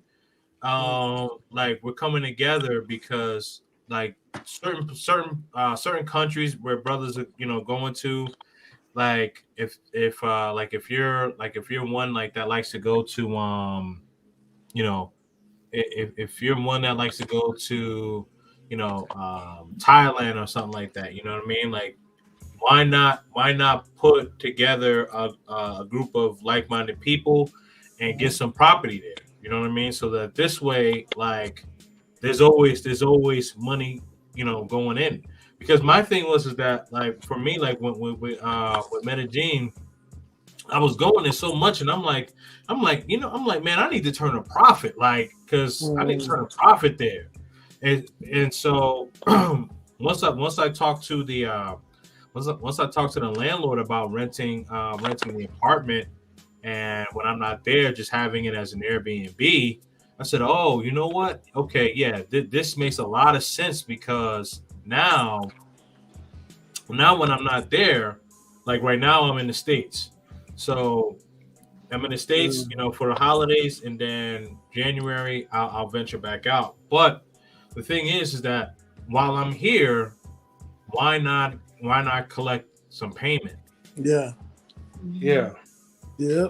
See, I like this type of conversation, because this type of conversation, I mean, yes, it's still like, relationship building, but it kind of diverts away from like kind of like the usual like topics that most like streamers have about, oh, men versus women, blah, blah, blah. How's about you have a collective of people, both men and women, all sorts of lives and cultures, they get together and they invest. Because the thing is, okay, even in America, like when you see like those huge like apartment complexes, like that's like a lot of bread to get that. Yeah. However, you have people that actually link up with other people to purchase the property together, and they get a cut from it. Right. But here's the thing, right? Now, people will probably ask, well, why is it so hard for Black people to get the things that, Middle Easterns, probably have, or other nationalities will have? Well, see, the thing is, like, if you could pair, let's just say, with anyone, that would be great. But unfortunately, Blacks have a lot of, distrust for each other.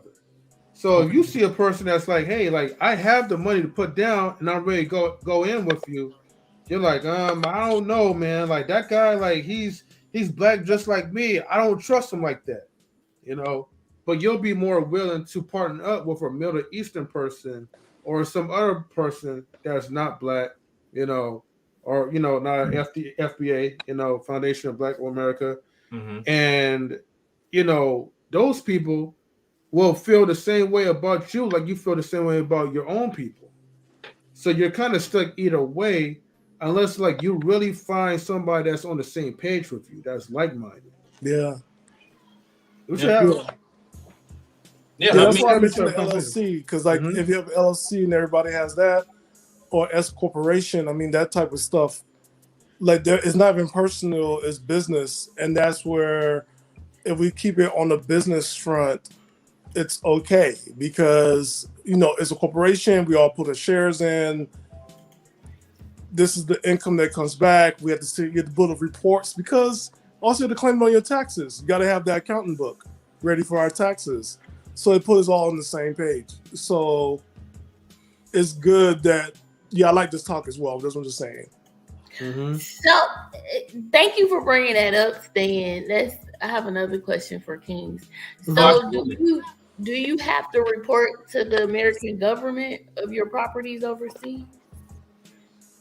No. Well, yes, because if you are a U.S. citizen, and now depending, so let's say like if you were, and I can see different countries different, have different things. So like if I was in Colombia, let's say for, I believe it's like 330 days, then no, I wouldn't have to.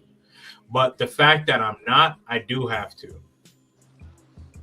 So if you stay over there for 340 days and then come back and forth, would you still have to?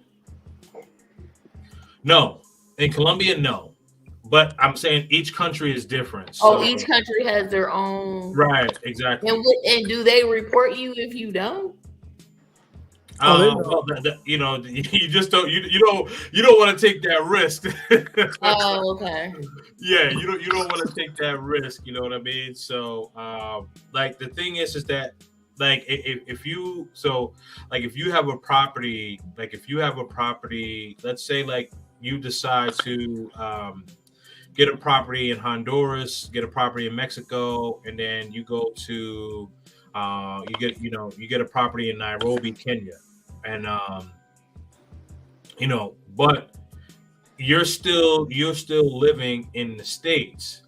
You're going, there's a chance. I don't know what each country law is, so that's something that you would have to look that up to see what the tax laws are. But I can only assume that you're probably going to have to report all three properties. You're gonna have to claim all three properties on your taxes, your U.S. taxes, because you are. I might have to call Trump and get the name of his attorneys. The ones that's not in jail. The one that's the good ones, the ones that didn't go in jail. They know all the loops and the shortcuts. Well, there's a loop. Not to be political, but you'll be seeing him soon.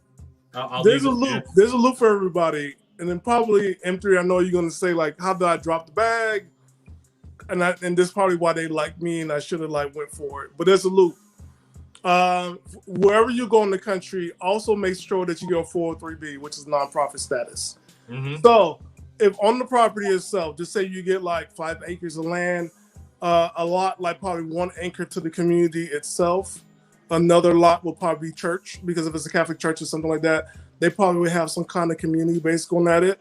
Mm-hmm. And also if that third acre is some form of business or community business, or you just building apartment buildings or something like that for the community, is your taxes will be a little bit, it's not under your name, but it's going to look at a little bit differently with the government here. Okay. And also one more thing, before I forget, get in contact with the U.S. Embassy in that country, and they'll give you more information there. Who did I try to contact? I think it was Ghana. I tried to contact the embassy in DC, and it's a no. No, you want to go to the U.S. Embassy in Ghana. The DC chapter, unless you go to DC, which I always recommend people go to DC. That's a big field trip. Everything is free in DC. The museums are free. The zoos are free. You pretty much should go to the embassy, ask some questions there.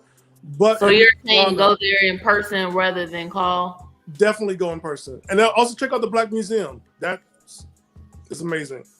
But DC is a good field trip to go to. But always check in with the embassy, the American embassy, and let them know when you go to those countries. And look at nonprofit, because there's a way of making nonprofit profit.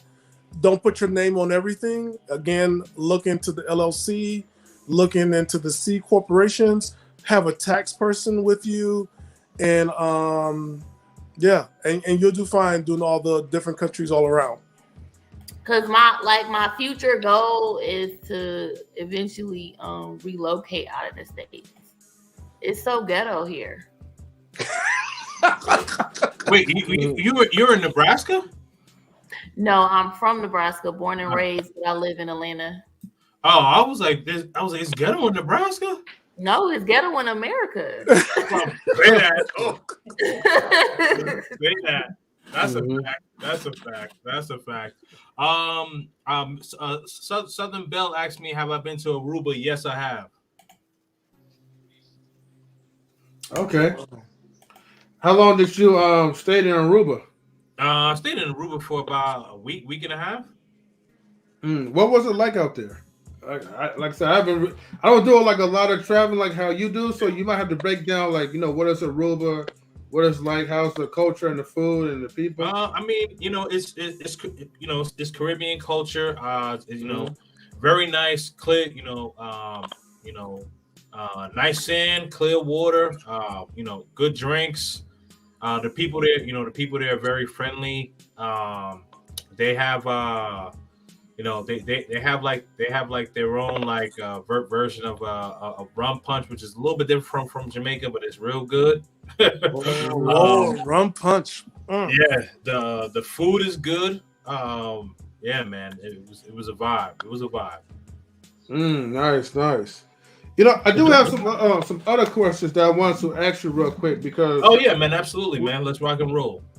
Okay, because when you was talking about certain parts of Mexico, and I was gonna ask okay, as a person who practiced Spanish, how long did it took for you to learn the language? So the thing is that I've been speaking. So I think this might have got lost early in the conversation, but what I was saying was that growing up in New York City, like you were either everyone was like either West Indian or Puerto Ricans and Dominicans were right there. So like I have been speaking Spanish and I have been dating a Latina woman for a while. You know what I mean? So like I was like it was either a Caribbean sister or just an African American sister or it was a Spanish chick.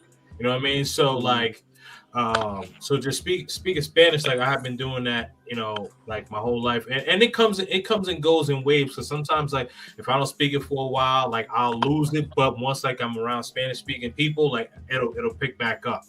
You know what I mean? So so the short answer is all my life. That's the short answer. Okay, and then for let's say for other folks, right, who may want to travel. But wants to learn how to speak the language, and they came to you and asked you, "Hey, can you teach them like the language or like the basics?" Are you willing to sit down and talk to them, teach them the language, maybe charge them a fee or two, or? What I would say is no, because I mean I can teach them a few conversational things, but I if they're serious about actually trying to learn the language, and like what I would do is I would refer them to two people I know. Well, actually, sorry, 3 people I know that are Spanish teachers, especially if they go into Colombia. So my homegirl D, she actually lived in Houston, Texas for 15 years. Okay. So, but she is Cali Colombian. But she looks like us, and people think that she's American. No, she's Colombian. But she speaks fluent Spanish and fluent English. So I would refer them to her or my boy Profe Don Omar, or my boy Demain, and they all are very good Spanish teachers and stuff like that, and they all have YouTube channels too. Okay. So, yeah. Nice. So I would say like if for a more structured approach, with them, I would just say like if they were like rolling with me and they didn't know how to say something or whatever, then that's something that I would do. I see. Yeah. All right. Well, thank you for plugging like those people in too. So yeah, anybody, if you're willing to learn, and if these people are available to help you out, and especially they are YouTubers. Go check out the channels. Oh yeah, absolutely. Not only that, but I mean, we're in 2023, so it's like tons of technology where you can learn Spanish. Download a free app. They got the True. Now where you can it translate. You put it in your ear, and as they're talking to you, it's translating what they're saying to you. So I mean, it's so much technology out here, y'all. Like. That's true. That's true. That's true, Miss Nebraska. The only thing that I would just say is that like for like if someone is just like at a beginner level, and they want to ask for a hamburger, you say dame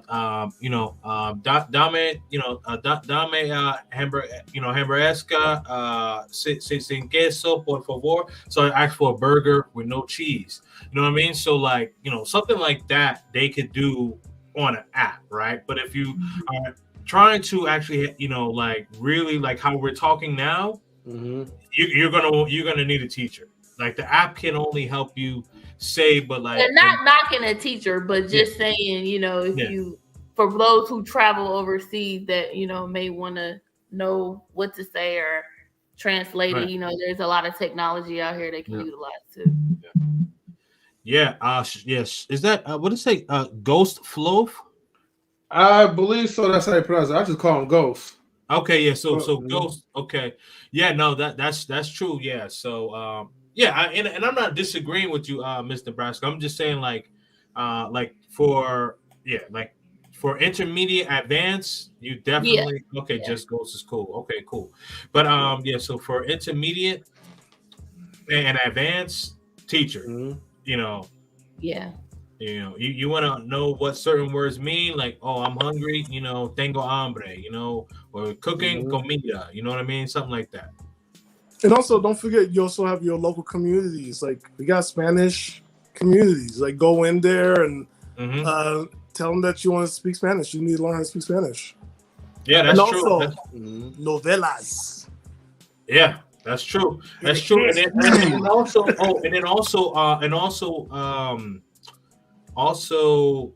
they also have language exchange too. So the language exchange is also good too, you know. And if you're traveling to like these countries by yourself, that's actually a good way to network, because like especially like if you don't necessarily want to be in the tourist area all the time, but you want to have, you know, people like, you know, who you can hang out with, like that are cool and stuff like that, and they'll show you around or whatever.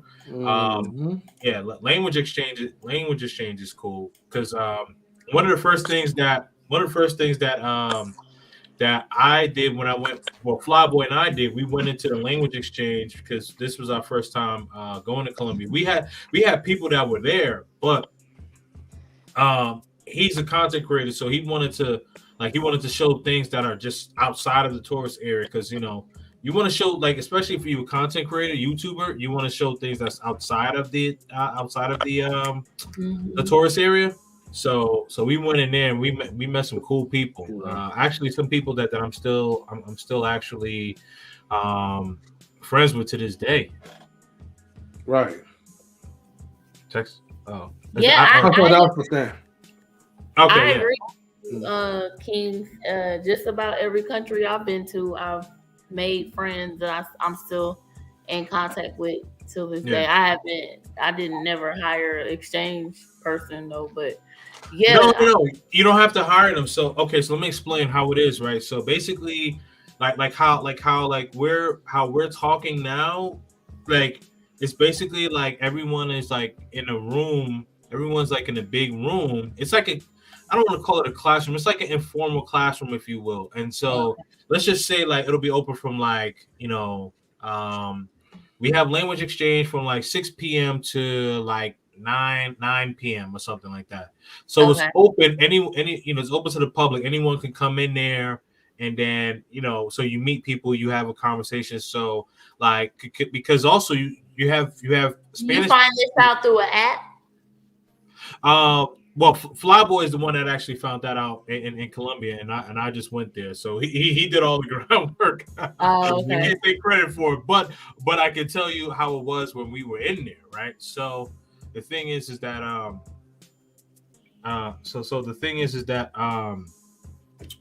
when you go in there, you know, you just say, hey, like, I'm looking to speak, looking to speak Spanish. And don't forget, these people are looking to speak English too. So you guys are helping each other out. So it's not like a paid thing or anything like that. Because because the thing is like, like a lot of people, like a lot of like my friends that speak both languages, or in their first language was Spanish, they were saying like one friend, like, he's learning English now. And I told him, I was like, listen, like, just keep listening to me or watch like TV or movies, because app can only help you but so much. like when you're trying to learn a language. Like it's a good starting point, Mhm. but as far as actually being able to have a full blown conversation, I don't think so.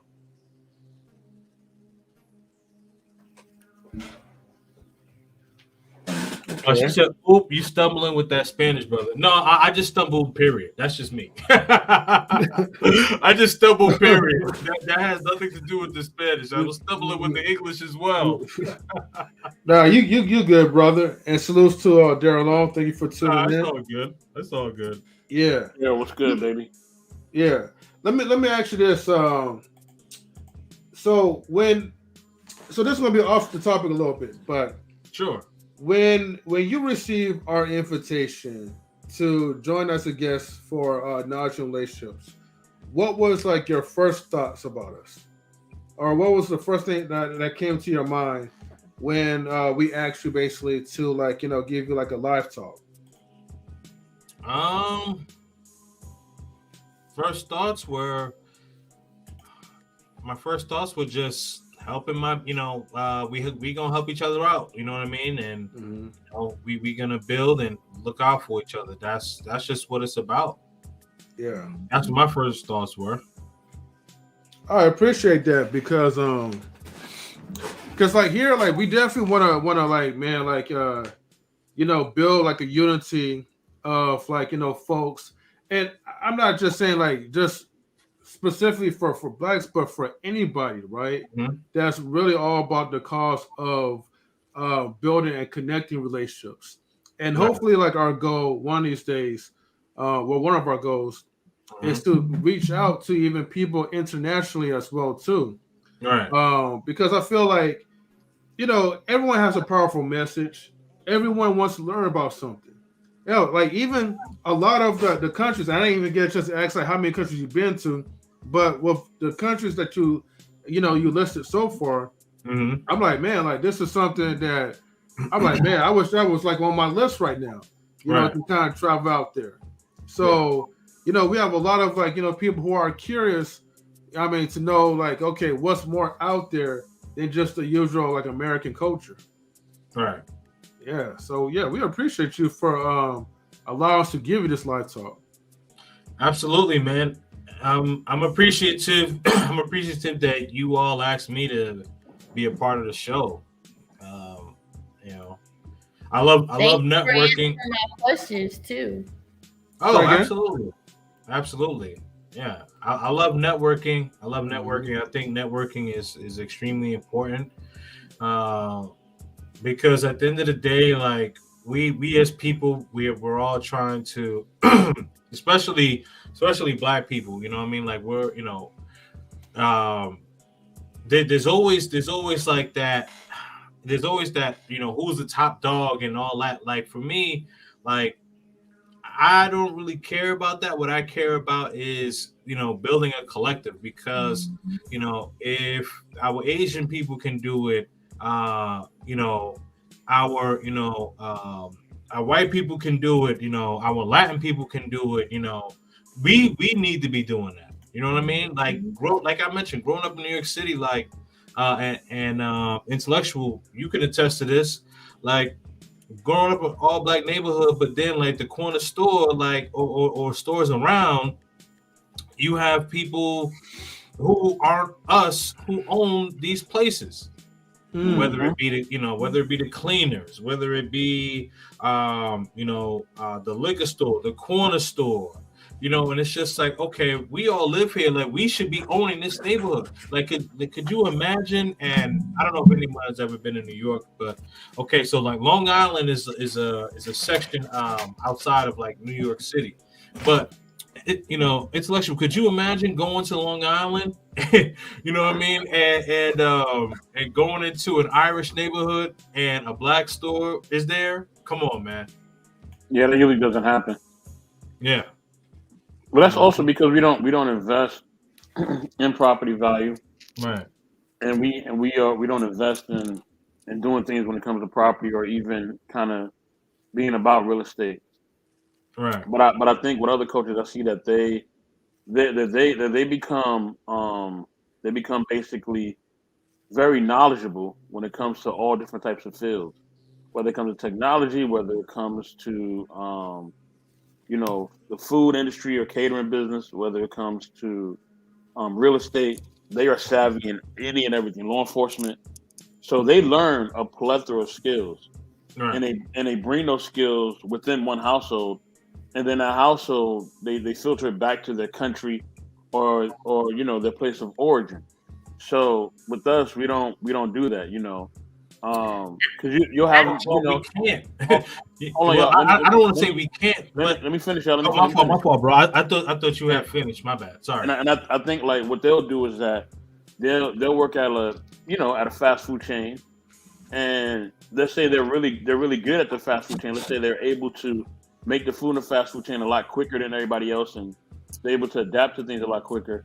You know what I'm saying? What will happen is that they will start to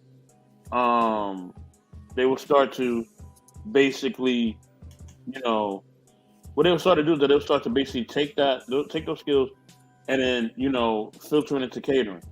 You know what I'm saying? And they'll start to learn how to become a chef and how to become the head cook and get into management, things of that nature. So yeah. All right. Yep. No, you're absolutely right about that. Absolutely right about that. What's up, Queen? Welcome, Queen. Hello, hello. How you doing, Queen? I'm all right. All right. So tonight, we're giving we're having a live talk with Mr. King and Dreams, just to let you know. So if you have any questions about, well, actually, kind of technically, we did actually had our conversations about the whole passport movement, the unity and brotherhood. So, but if you have any other questions or any comments, feel free to shout it out. Nope. I wanted to say, at one point in the early 1900s, even the late 1800s, Black people in this country, we did have property, we did have land, we did have businesses, but if you read up on history, that was taken away over and over again. And I think it's a behavior at this point. It's like, okay, well, if we do this, it might get taken away from us. So I think it goes a little deeper than the surface on that topic here in this country specifically. And then you also have to think of the systemic racism goes really deep in this country. They redline in a lot of cities in America. Banks have you flagged if you have certain zip codes. And the list goes on and on and on. So I'm very proud of some of us like millennials and even the Generation Z's of us brown people moving overseas and establishing wealth. It just makes me so proud. Yeah. No, absolutely. And the thing that I was saying, right? And the thing that I was saying is that it's that it's a bunch of reasons, but a lot of people want to be top dog, and it's like they don't know how to work within a unit because everybody wants to be the leader, you know what I mean? And it's like, no, it can't, it doesn't have to be that way. As I was saying, there's brothers that I'm in WhatsApp groups in, and we're having meetings and stuff like that. Brothers are going to be opening up properties in Brazil. Brothers are going to be opening up properties in Colombia. And then I'm also in a WhatsApp group. One of my friends, he lives in, he goes all over in Africa, but part of the time he's in South Africa, another part he's in Tanzania, and I think he's about to go to Senegal. But there's a group of brothers there. They're going to be opening up, properties in Africa. So things are happening, and that's what I like to see, Mm-hmm. And I like that you mentioned, Miss Nebraska, that, why not open up something over there, and you said it before, because I was about to say it, and you said it before I had even said it. So, that's an excellent idea, because if you're going to be traveling to all these places, and there's some people that can't fully relocate, whether they got whether they have whether they have family here or whatever ties and stuff like that. But if you're going to travel back and forth, why not make some sort of profit? Exactly. Yeah. All right. So yeah, if anybody know of a group, I don't know if I could join the men group, because I think it's just for men. But if anybody know of a group that I could join, that has that organization going on, like, let me know. Shoot me a DM, email or something. Well, it goes by the country. So you would just have to figure out which country that you're trying to go to. I do know that like they do have they do have groups for like with men and women. But the groups that I'm talking about, it's like I'm in a group with men and women, but this one is for Colombia. Okay. Yeah.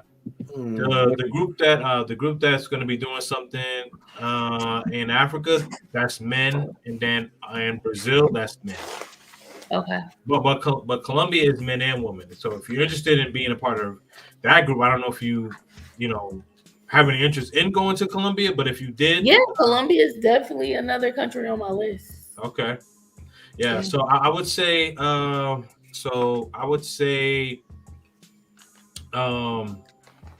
Barranquilla is a good place to go to. Barranquilla is a good place to go to in Colombia. A lot of Afro-Colombians there. Cali, Colombia. They have a lot of Afro salsa.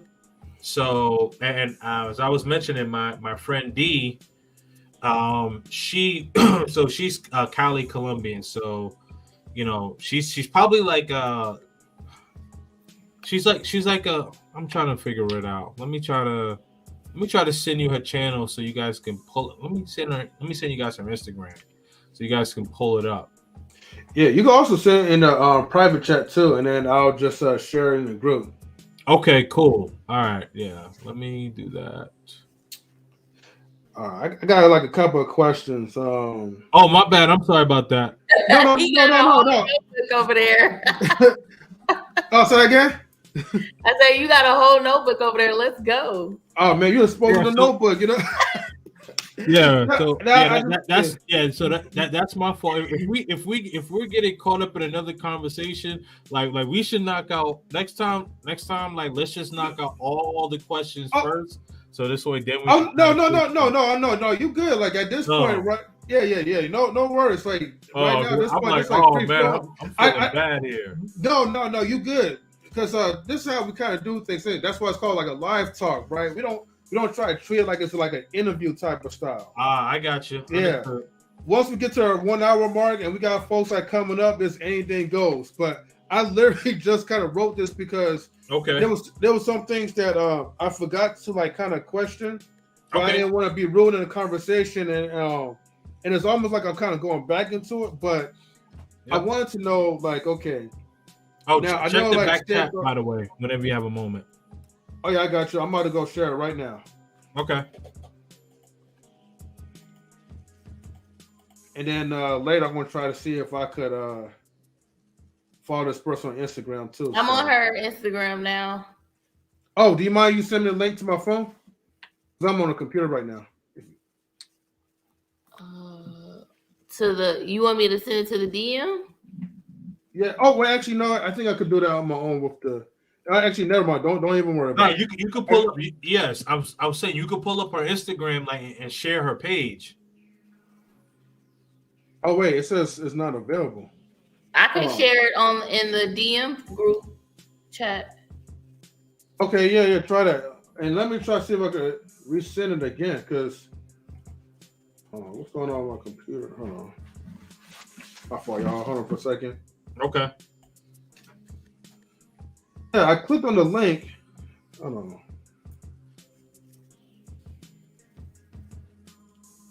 Sorry about that, y'all. So what city you said she lived in, Kings? Oh, Cali, Colombia. Oh, okay. Yeah. Yeah. So actually, I'm sorry. So she lives in Cali, but she is from Buenaventura. She's from Buenaventura, which is maybe like 2 or 3 hours away Oh, from okay. Cali. But she lives in Cali. Like right now, Buenaventura is not a place where you want to go right now. It's not safe. But Cali is safe. You sure? LA Oh is yeah, very. LA Yeah. is safe? We're not doing that. Yeah, no, I'm not. I'm Is not that the gonna. final answer? No, I'm not gonna. No, I'm not gonna leave my people down like that. I'm not gonna do that. Okay, so I think the link should work this time. I just sent it off to the people on YouTube so you could follow her on What this. part of Jamaica is your family from? Spanish Town, St. Catherine. Really? Okay. Yep. My ex is from St. Catharines. Oh, okay. Spanish Yeah. Town, or It was we were in the countryside. Like it was very country. yeah, Yeah. yeah. But St. Catherine is just the parish, but like depends on like which part though. So Yeah, you said that you were in country, yeah. So you might not have been in Spanish Town though. I mean, you Okay. might not have been in St. Catherine. Whoops, sorry. No, we were in St. Catherine because he was born and raised in St. Catherine. I said that the wrong way. Spanish Town, I meant to say. Oh, okay. Okay. Yeah, St. Catherine is the parish. Okay. Oh, real quick, let me make sure I get my questions before I forget. That's why I got quiet. I'm like, go ahead, man. No, okay, so when I went out to Cabo San Lucas, out of Mexico, what I know is like, and I know you mentioned about like, you know, like the foods like in other countries, like, you know, out there, well, like, you know, you understand, but let's say, for instance, in my experience, like, I'm talking about produce, okay? Not just something that was like, you know, like just clumped together, like, you know, cake or you know, any seasoning, but just pure or like organic fruits and vegetables. Yeah. You take a bite into it, maybe you might drink some apple juice. Everything tasted different. Yeah. Down in the US. Right. And to me, that was my actual culture shock. Right. You know, after like trying some like the recipes, and they had like gelatos and everything was different. Yeah. Even like when I was like, you know, tackling on the desserts, I didn't felt bloated by any means. It was just like I was just eating regular food. Right. And so like, you know, was like an experience that you also like kind of like noticed as well too? Like when you try certain foods, like produce? Absolutely. I'm glad that you mentioned that, because like the thing is like there's no like processed foods or anything like that. Okay. Like what I mean is like you know how over here like we have like TV dinners and stuff like that. Frozen foods, like they don't have that. You go to the market, you get everything fresh. So, you know, you're making a salad, you get fresh lettuce, you get fresh tomatoes, you know, fresh cucumbers. All of these things, you know, come fresh. And you know, I'm not sure how other countries do it, but I'm certain of Colombia does do that. And even when you like even like the fast food, man, like going to like KFC, like the chicken isn't this big, you know what I mean? Like, you know, the chicken it's seasoned and it's real. It's not pumped up with chemicals. Right. Yeah, she knows exactly what I'm saying. Yeah, exactly. Like it's definitely like, you know, like everything just tastes better. The chicken, you know, the chicken tastes better. You know, the seafood tastes better. Like wow. I'm a very big seafood guy, right? So like even the fried fish, man, like they probably caught it like that same day or something, you know. It's definitely just a big difference. Also, I'm not even a soda guy. I'm not a soda guy. Okay. But like if I'm having like a drink or something like that, and you know, like I'll have like a Jack and Coke, or you know what I mean, and that's the only time I really have that. But like I was looking at the ingredients for Coca-Cola in the States as opposed to outside of the United States, like, and in Colombia, like they put actual sugar cane instead of using like processed sugar.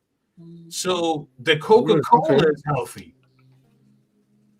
It's just crazy. It's crazy. Yo, you know what was my? Oh, I'm sorry. Oh, go ahead. I was gonna say what was mind-boggling as well too. Well, yeah, like when you had mentioned fast food, what was it? Burger King. Someone had ordered like a crispy chicken sandwich. Yeah, and you know he wanted to offer me the sandwich so bad because he's like, man, this is real chicken. Like this is not processed or anything from fast food. But at the time, I was actually scared to try out some of the food. And this wasn't Cabo San Lucas. This was like Tijuana, Mexico at the time. Yeah. And the reason why is because the media, of course, and, you know, some people say, well, you know, they have a negative stigma of it. Well, if you go out there to that country, the first thing you're going to do is throw up. You know what I mean? Right. Especially if you try like the water or whatever. Right. I don't know if that's true or not, but that's what some people will say, you know. I don't even drink the water here in America. I mean, yeah. Well, what I would say is, when I was in Mexico, when I went to Cabo, I went to Playa del Carmen, I went to Isla Mujeres, Tulum, and all of those places. I never tried like the tap water. I always had bottled water with me. Now in Colombia, the thing that I like is that they'll have a sign. They'll have a sign and let you know if it's okay to drink the water. If it's not okay to drink the water, then you won't see a sign that'll say it's okay to drink the water. Okay. And then also when you had mentioned about like the sodas, right? Yeah. So normally, right, in America, you see a can of Coke or Pepsi and all that. I mean, you see like, you know, how many grams of sugar that's added, but it's so much of a norm because most of the time people constantly drink sodas like it's nothing. They don't add like any warning labels to it. Right. And so what I found intriguing was that each can in Mexico, when it has a high amount of sugar, it actually has a warning label. Right. And it tells you, warning, this can contains an excess amount of sugar, which is called, I think it's called azúcar, or if I'm azúcar. Yeah. So it contains a whole lot of sugar into it that may not be recommended for small children to drink. Right. You know. Yep. And their version of sugar is probably like from ages like, you know, 0 to 12 or something like that. So I thought like, well, damn, like that's pretty cool that you kind of put that warning label out there just to let people know that, hey, you know, this is at your own risk. You want to drink something that's bad for your health. Right. Yeah. Unfortunately, our government, well, you won't never see that from our government because our government is on a whole nother tip than a lot of these other countries. A lot of these other countries, a lot of stuff that we're injected with, that the food that we buy in our grocery stores, it's banned over there in their countries. Right. Yeah. No, that's absolutely true. That's absolutely true. And Carrageen is one of them too. Yeah, and over here, our country is ran by Big Pharma. And you have to understand, Big Pharma has an agenda. They're not going to put no warnings on no food. I mean, you go into every grocery store here in America, 95% of the food in there is processed. Yes. Absolutely. That's true. And then, you know, the thing is like, you either got to go to Whole Foods or what's another place? Whole Foods or but basically, like you have to go to outside. I'm sorry. Were you trying to say like Whole Foods and Sprouts or Farmers Market? Yeah, Farmers Market. There we go. Yeah. So you got to go there to ensure that you are actually getting like organic food. It's crazy. It's crazy. Yeah. Like that's the thing. That's the one thing that I really like because, and even I'm not sure if they do it in Mexico. I'm going to assume so, but in Colombia, when you go to the market, like the big market is called Éxito, and that stands for success. That's the name of the supermarket. And so the eggs that would normally be in the fridge, like refrigerated section here in the States, they're actually like on a regular aisle. Like you think like they would be by the cold section. They're not. Oh, okay. Even the milk is not. That's what I noticed when I was in Honduras too. I noticed that. Oh, so they do this? Yeah. Yep. No. Because you don't really need to. Excuse me. If it's real milk, especially like from a cow, you really don't need to refrigerate it. Just like eggs don't really need to be refrigerated if it's really fully organic by the chicken itself. Yeah, absolutely. Absolutely.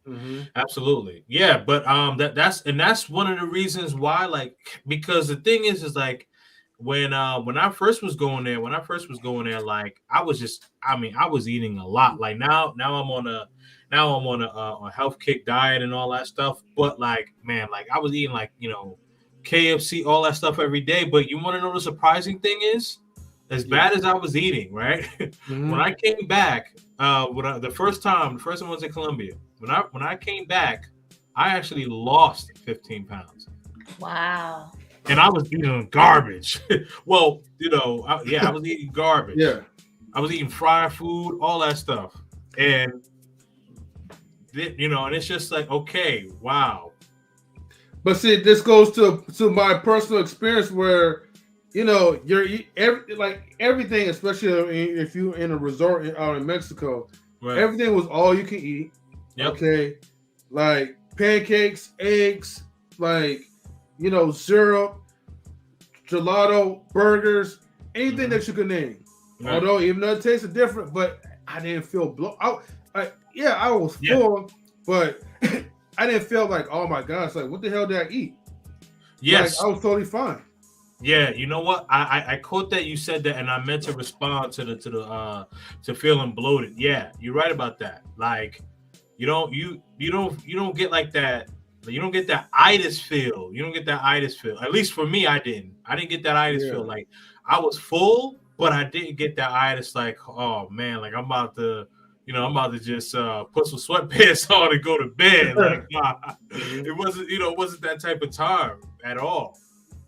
Mm-hmm. And you know what? When I was in, I want to say Belize, we drank like the well water, and that was so good. Yeah, that was the best water I've ever had. Yeah, man. Shout out to Belize, man. That's a spot. That's a spot that I definitely want to go to. And their government gives them their own little lot of property, house at 18. Really? Yeah, I said our government would never. Right. Oh. Man, Belize may be a way to go and get some property. I'm saying, yeah, definitely. All right.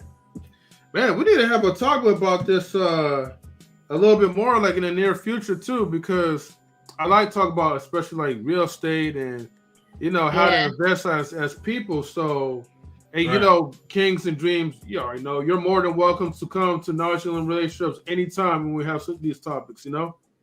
Yeah, man. Just shoot me the invite, and usually Intellectual will send me an invite and say pull up. You know what I mean? But I'm just thankful that on Monday, because I felt bad because I'm like, oh man, he'll send me the link, and then by the time I'm like, by the time I like get there, I'm like either I already finished the panel, I'm half asleep or whatever. But I was able to come up on Monday. Oh yeah, definitely. It was definitely appreciated as well too. And also, I appreciate it, man. Just our conversation to your panel as well last night. Oh yeah. Yeah. Lola up there. It was good to meet BB and a few other people as well too. It's good to see What the Funk. But yeah. I mean, definitely interested in conversations though, for sure. Absolutely, yeah, but definitely more conversations like this need to happen. With like-minded people purchasing, international properties and things like that. You know what I mean? Oh yeah, definitely for sure. Yeah. Oh, one last question, because I know we're getting close to the time already. Oh no, you're good, man. But okay, so this is like my first time ever checking out your ladies' night. Did you have the ladies' night going on for some time, or was this like your first? No, that was my third. That was your third. Okay, I don't know how I missed like the last like few ones, because I know with YouTube's notifications, if you don't catch it, like you'll definitely have to catch like the replay to it. Yeah. So I'm glad that you definitely sent me the link to it, so that way I was able to tune in. Oh no, for sure. Yeah, so I started the first one. In September. The first one in September. Did the second one last month, and then this month, and then I'm either gonna do a ladies' night part 4, or I'm gonna call it ladies and gentlemen, and that's going to be in January 17th. January 17th. Okay, gotcha. Yeah, so I'm either gonna do a ladies' night part 4, or I'm gonna start a new series and call it ladies and gentlemen. All right, that sounds pretty good, And like I said, I'll definitely tune in and support you as well. So yeah, send me a thumb up, and I'll make sure I try to share it to my IG. Okay, cool, man. Yeah, man. And if you need any like references as far as people that you want to bring up or whatever, and I have contact to them. Just hit me up and let me know. Like, hey, I want this person to come on. Just hit me up. Well, yeah, most definitely for sure. It's just right now, like let's say for us, we had our ladies' night for some time, but unfortunately, one of our main hosts is kind of out of commission. So definitely prayers up still for her. Kabila, hopefully, oh wow, yeah, definitely prayers. So I know ladies' night will be postponed until kind of further notice, but most likely, hopefully by sometime in the beginning of next year or mid next year, we could kind of get ladies' night started and get out to rolling. So I would love to just meet the international women as well, because I know a lot of folks, we're so used to American women. It's good to kind of talk to somebody overseas. So, or just anybody overseas. So, yeah. Absolutely, man. Well, if you find a person in mind and you see that that's a mutual friend of mine on Instagram, just hit me up and be like, hey, K&D, listen, I want to get in touch with this person, blah blah blah, and I got you, man. All right, man. Thank you, man, for sure. All right, so. Well, I'm gonna hang it out, fellas. It's way past my bedtime, but I love this conversation and this topic, and I think we should definitely bring this back to the table again in the future. Absolutely. Thank you so much, Miss Nebraska. Thank you so much. Thank you. Let me say this really quick. You have a nice head of hair, by the way.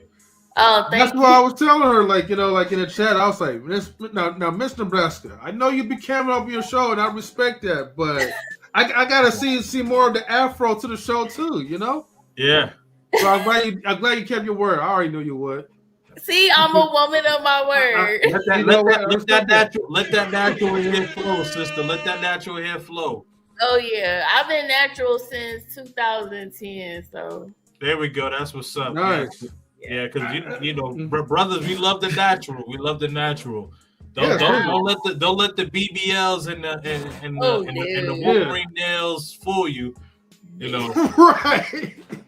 Yeah, because I know it's so funny because I had a conversation with one of my homegirls, and she's like, why do dudes be liking them? And I said, no, we don't like them. Well, I said we like them we like to them, not like them. There's a difference. There's a difference. There's a difference. Thank you. A strong difference. And, and sometimes, like, unfortunately, women take things the wrong way. Because they always become like, well, y'all like these BBLs, y'all like the ones with the fake plastics, and I'm like, no, we do not, right? Right. Now, of course, we are guilty of looking at them, off of Instagram or whatever, but we have common sense. We know all that stuff is illusions, and most likely, 9 times out of 10, if you put a nice, natural, beautiful sister, right, versus someone that's like plastic Barbie, we're gonna take the natural any day over like the plastic Barbie. The thing is that like the natural sister will get the ring, house, car, and children. The BBL is getting a hotel, the facials. She getting flued out. Get flued out, all that. Yeah, all that. So it's. But here's the thing, y'all. Like, is there a doctor in the house who can make a BBL look natural? I'm not sure. Even the celebrities' BBLs don't even look natural. The thigh ratio is not matching the ass. It will never. It will never will. It's not meant for that. I'm not sure. I would say like no. You know what? I was gonna say Cardi, but no, because like you could tell Cardi. Yeah, you could tell Cardi. Cardi. You can tell about certain Cardi.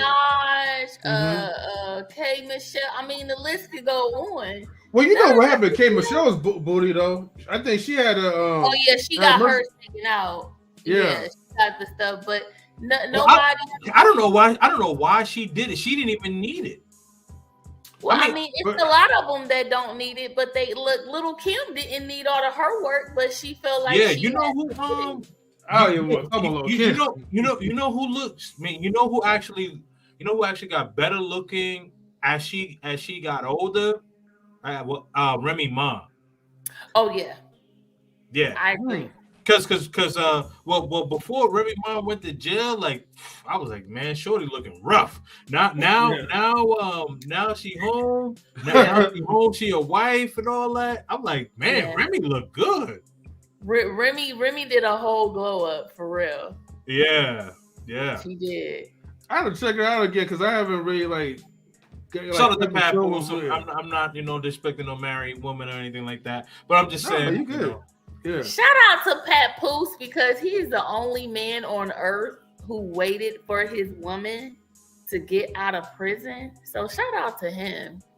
Cause y'all would not do that. Let me tell you something. There was definitely there was definitely some sort of arrangement. Like, listen, man got some needs, you know what I mean? But listen, just make sure you don't get attached, you know what I mean? But he had a hall pass. He claimed he didn't. So you think he lying? I mean, I would say stop the cap. Yeah. but I'll say this though. Yeah, never underestimate a man's loyalty though. He'll be loyal to you, but look, he gonna if it. Yeah, no, I'm gonna go there. Yeah, but see the thing is, okay. See the thing is that how men show their loyalty. Men show their loyalty by exhausting their resources. Keeping a roof over your head. Making sure that the bills are paid. Making sure if you guys have children. Making sure that the children got clothes. Making sure the kids' tuition is paid. All that stuff. Where like anything that is needed for the home and or the wife in that aspect, like she's good. Now the thing is how women show their loyalty. Women show their loyalty by basically keeping, holding it down for that man, not giving that thing up. You know what I mean? Mm-hmm. But if a man is like if he dips and dabs, not condoning it, but if he dips and dabs, as long as that's not affecting his bottom line. Now, where some men will mess up is because like if you start giving your side woman resources, then that's considered cheating because now you're taking away from your family. Now you're taking away from, you're taking food out of your family's mouth and you giving it to this other person. That, to me, that's what I would consider cheating. You know what? It reminds me of Kevin Samuel's statement when he says like a man should be able to exercise. Well, he said high value man. High value man, exercise his options to the point where it's like it's not really cheating because you're already like in communication with him, but at the same time, it's like as long as it's not publicly shaming you, as long as you're not like just just backstabbing, double dipping, taking out the resources that he put in the family, and just like you said, into like someone else's and having kids by that person, then I mean, let him like do his thing or whatever. Especially if it's a neutral agreement. Absolutely, you know what I mean. Like like with Lala and Carmelo Anthony. When he messed up because he ended up knocking up another chick, and Lala know what's up. But the thing is, like, you can't do that because now you're gonna have to give up your resources because now you got another child to take care of. Yeah, and I think that was one reason why Wendy Williams divorced her husband because I mean, she knew that he had a side chick around the corner in the house, but what made her upset was that he got sloppy with it and it became public. That's the problem right there. See, that's the problem because a woman will know, but they don't want to see. They don't want to see and don't give up the resources. Like, you know what I mean? Like, you can't be like, oh, well, I can't pay little Johnny's tuition this month. Why? You make over 200, you make over 200K. Like, that tuition should be paid. And then to find out, like, oh, because you don't bought an apartment or a car for Keisha or something like that. Like, nah, man, that's where you're messing up at. You gotta have your. This is what I would say. You gotta have your affairs in order to have your affair in order. So maybe Jay-Z needs to come to you for more advice. Nah, Jay is good. I mean, Jay is good because the thing is, I mean, do you think that Beyonce was wrong for getting back at him publicly through her music since he talking about Lemonade? Embarrassed her with the cheating scandal? No. Okay. No, because the reason why because that money's going back to the family. That money's going back to the family, and see the thing is, the difference, like the difference between like with Jay-Z and Beyonce is because like if she leaves Jay-Z, where is she going to go? Nah, she would never leave Jay-Z. No, but yeah, right. But check this out, right? So the answer, like where is she going to go? Like, he is at the top of the mountain. Like where is she?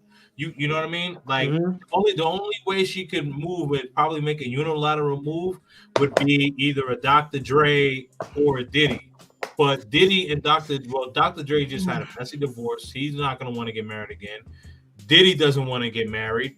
So she has nowhere to go.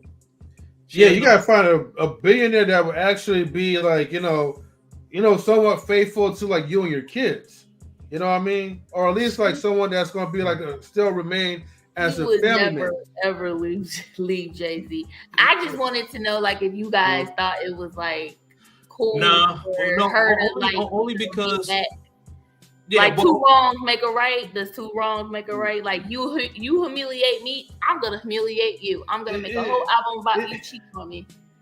It's never cool, but at the same time, I mean, like, it's still generating for their business, right? Yeah, and the thing is, I mean, and the thing is that like this is something that they strategized about. This is something that they definitely strategized about. Like this was definitely a strategy move because it's like, you know what, I get to get my feelings out. I get to like I'll get the sympathy. I'll get the sympathy with the woman. Money comes back to the family. Jay-Z comes back with 444, does the apology. Right. Woman back on his side again. You know what I mean? Like this thing is a coin flip. If you move it right, you're good. If you move it right, you're good. Because if you think about it, really, the ones who they're playing, they're really just playing with us. You know what I mean? Yeah, I mean, we're the ones getting emotional about it. Right. I mean, they are playing with us because there's a lot of us out here that really look to them as relationship goals, and that's the sad part. Right. Exactly. But see, that's the thing. People, people always, people look to them for relationship goals, but you need to look within yourself. You need to look within, within what you got going on. Like the thing about it is, especially in the West, like we pay way too much attention to what these celebrities are doing. Oh, did you hear what happened with this? Did you hear what happened with that? Like, man, listen, do you know what's going on with your light bill? Do you know what's going on with your with your electric bill? What's going on with your car note, man? What's going on with your own personalized relationship? Right, exactly. Yeah, pay attention to what's going on with you. You know what I mean? Yeah, here in the Western world, we idolize celebrities as if they're gods, one. Right. And then two, we spend billions of dollars to be entertained. Right. Absolutely. Absolutely. It's crazy. It's crazy because the thing is, like, Jay-Z, I'm sorry, not Jay-Z.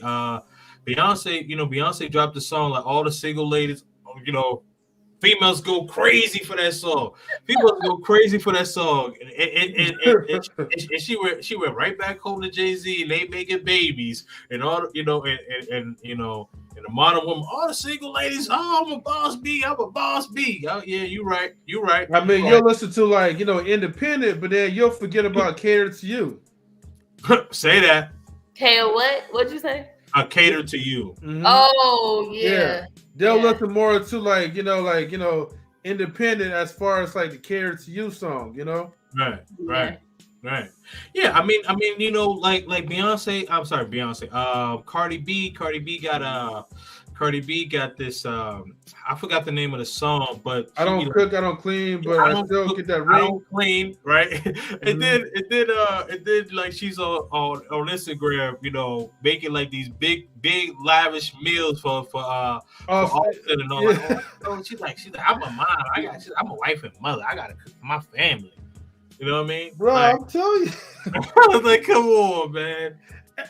It just okay. Sometimes Cardi B is just trolling, but this is how she got to write her songs, right? But at the end of the day, she'll let you know, like, look, man, outside of my music, this is what I gotta do what I gotta do as a wife, and I gotta do what I gotta do as a mother.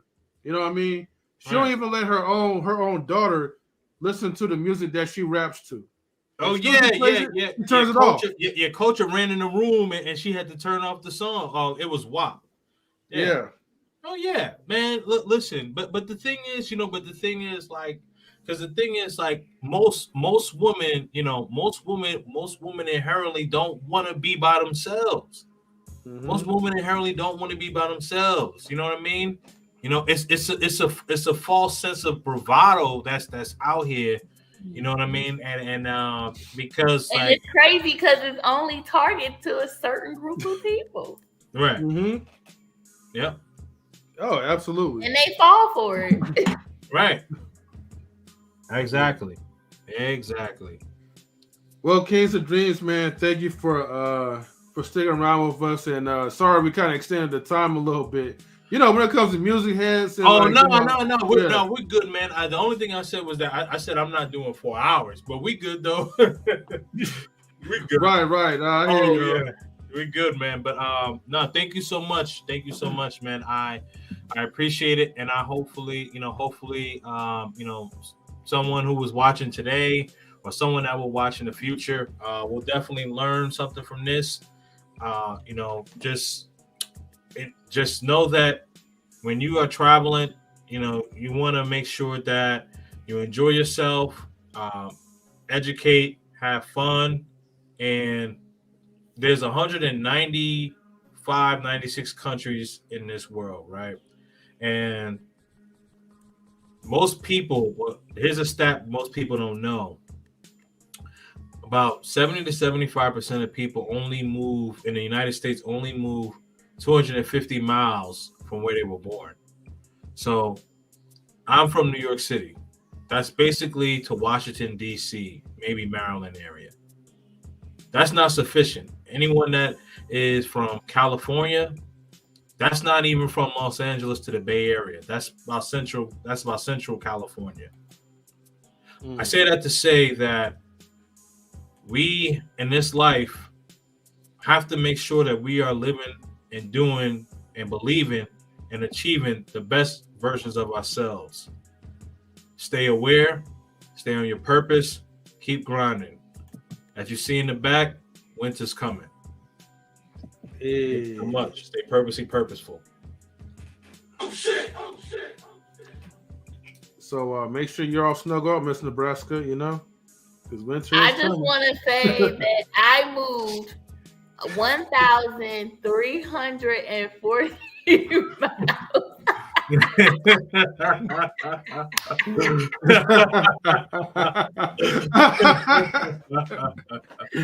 Yeah, she did move to Atlanta. I feel you know. That's what's up. Yeah. Okay, everybody. I'm gonna go ahead and close it out for the stream. But thank you again, everyone, for tuning into Knowledge and Relationships.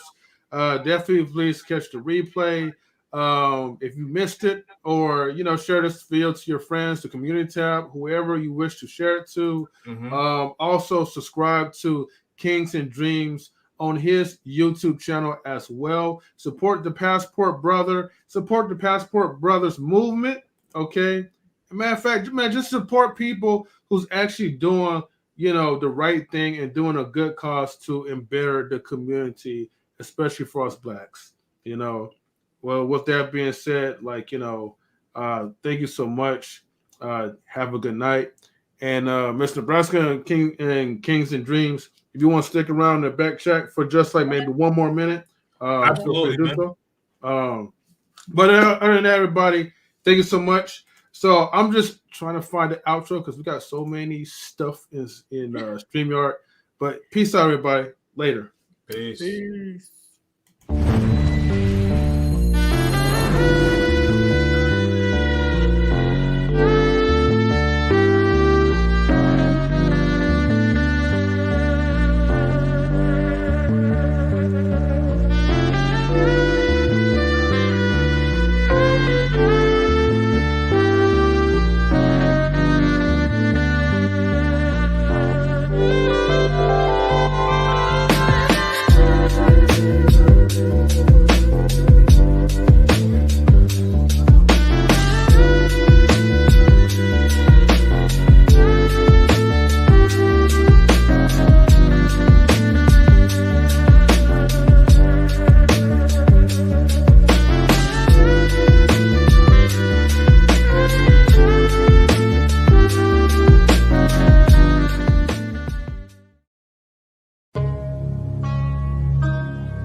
Knowledge and Relationships.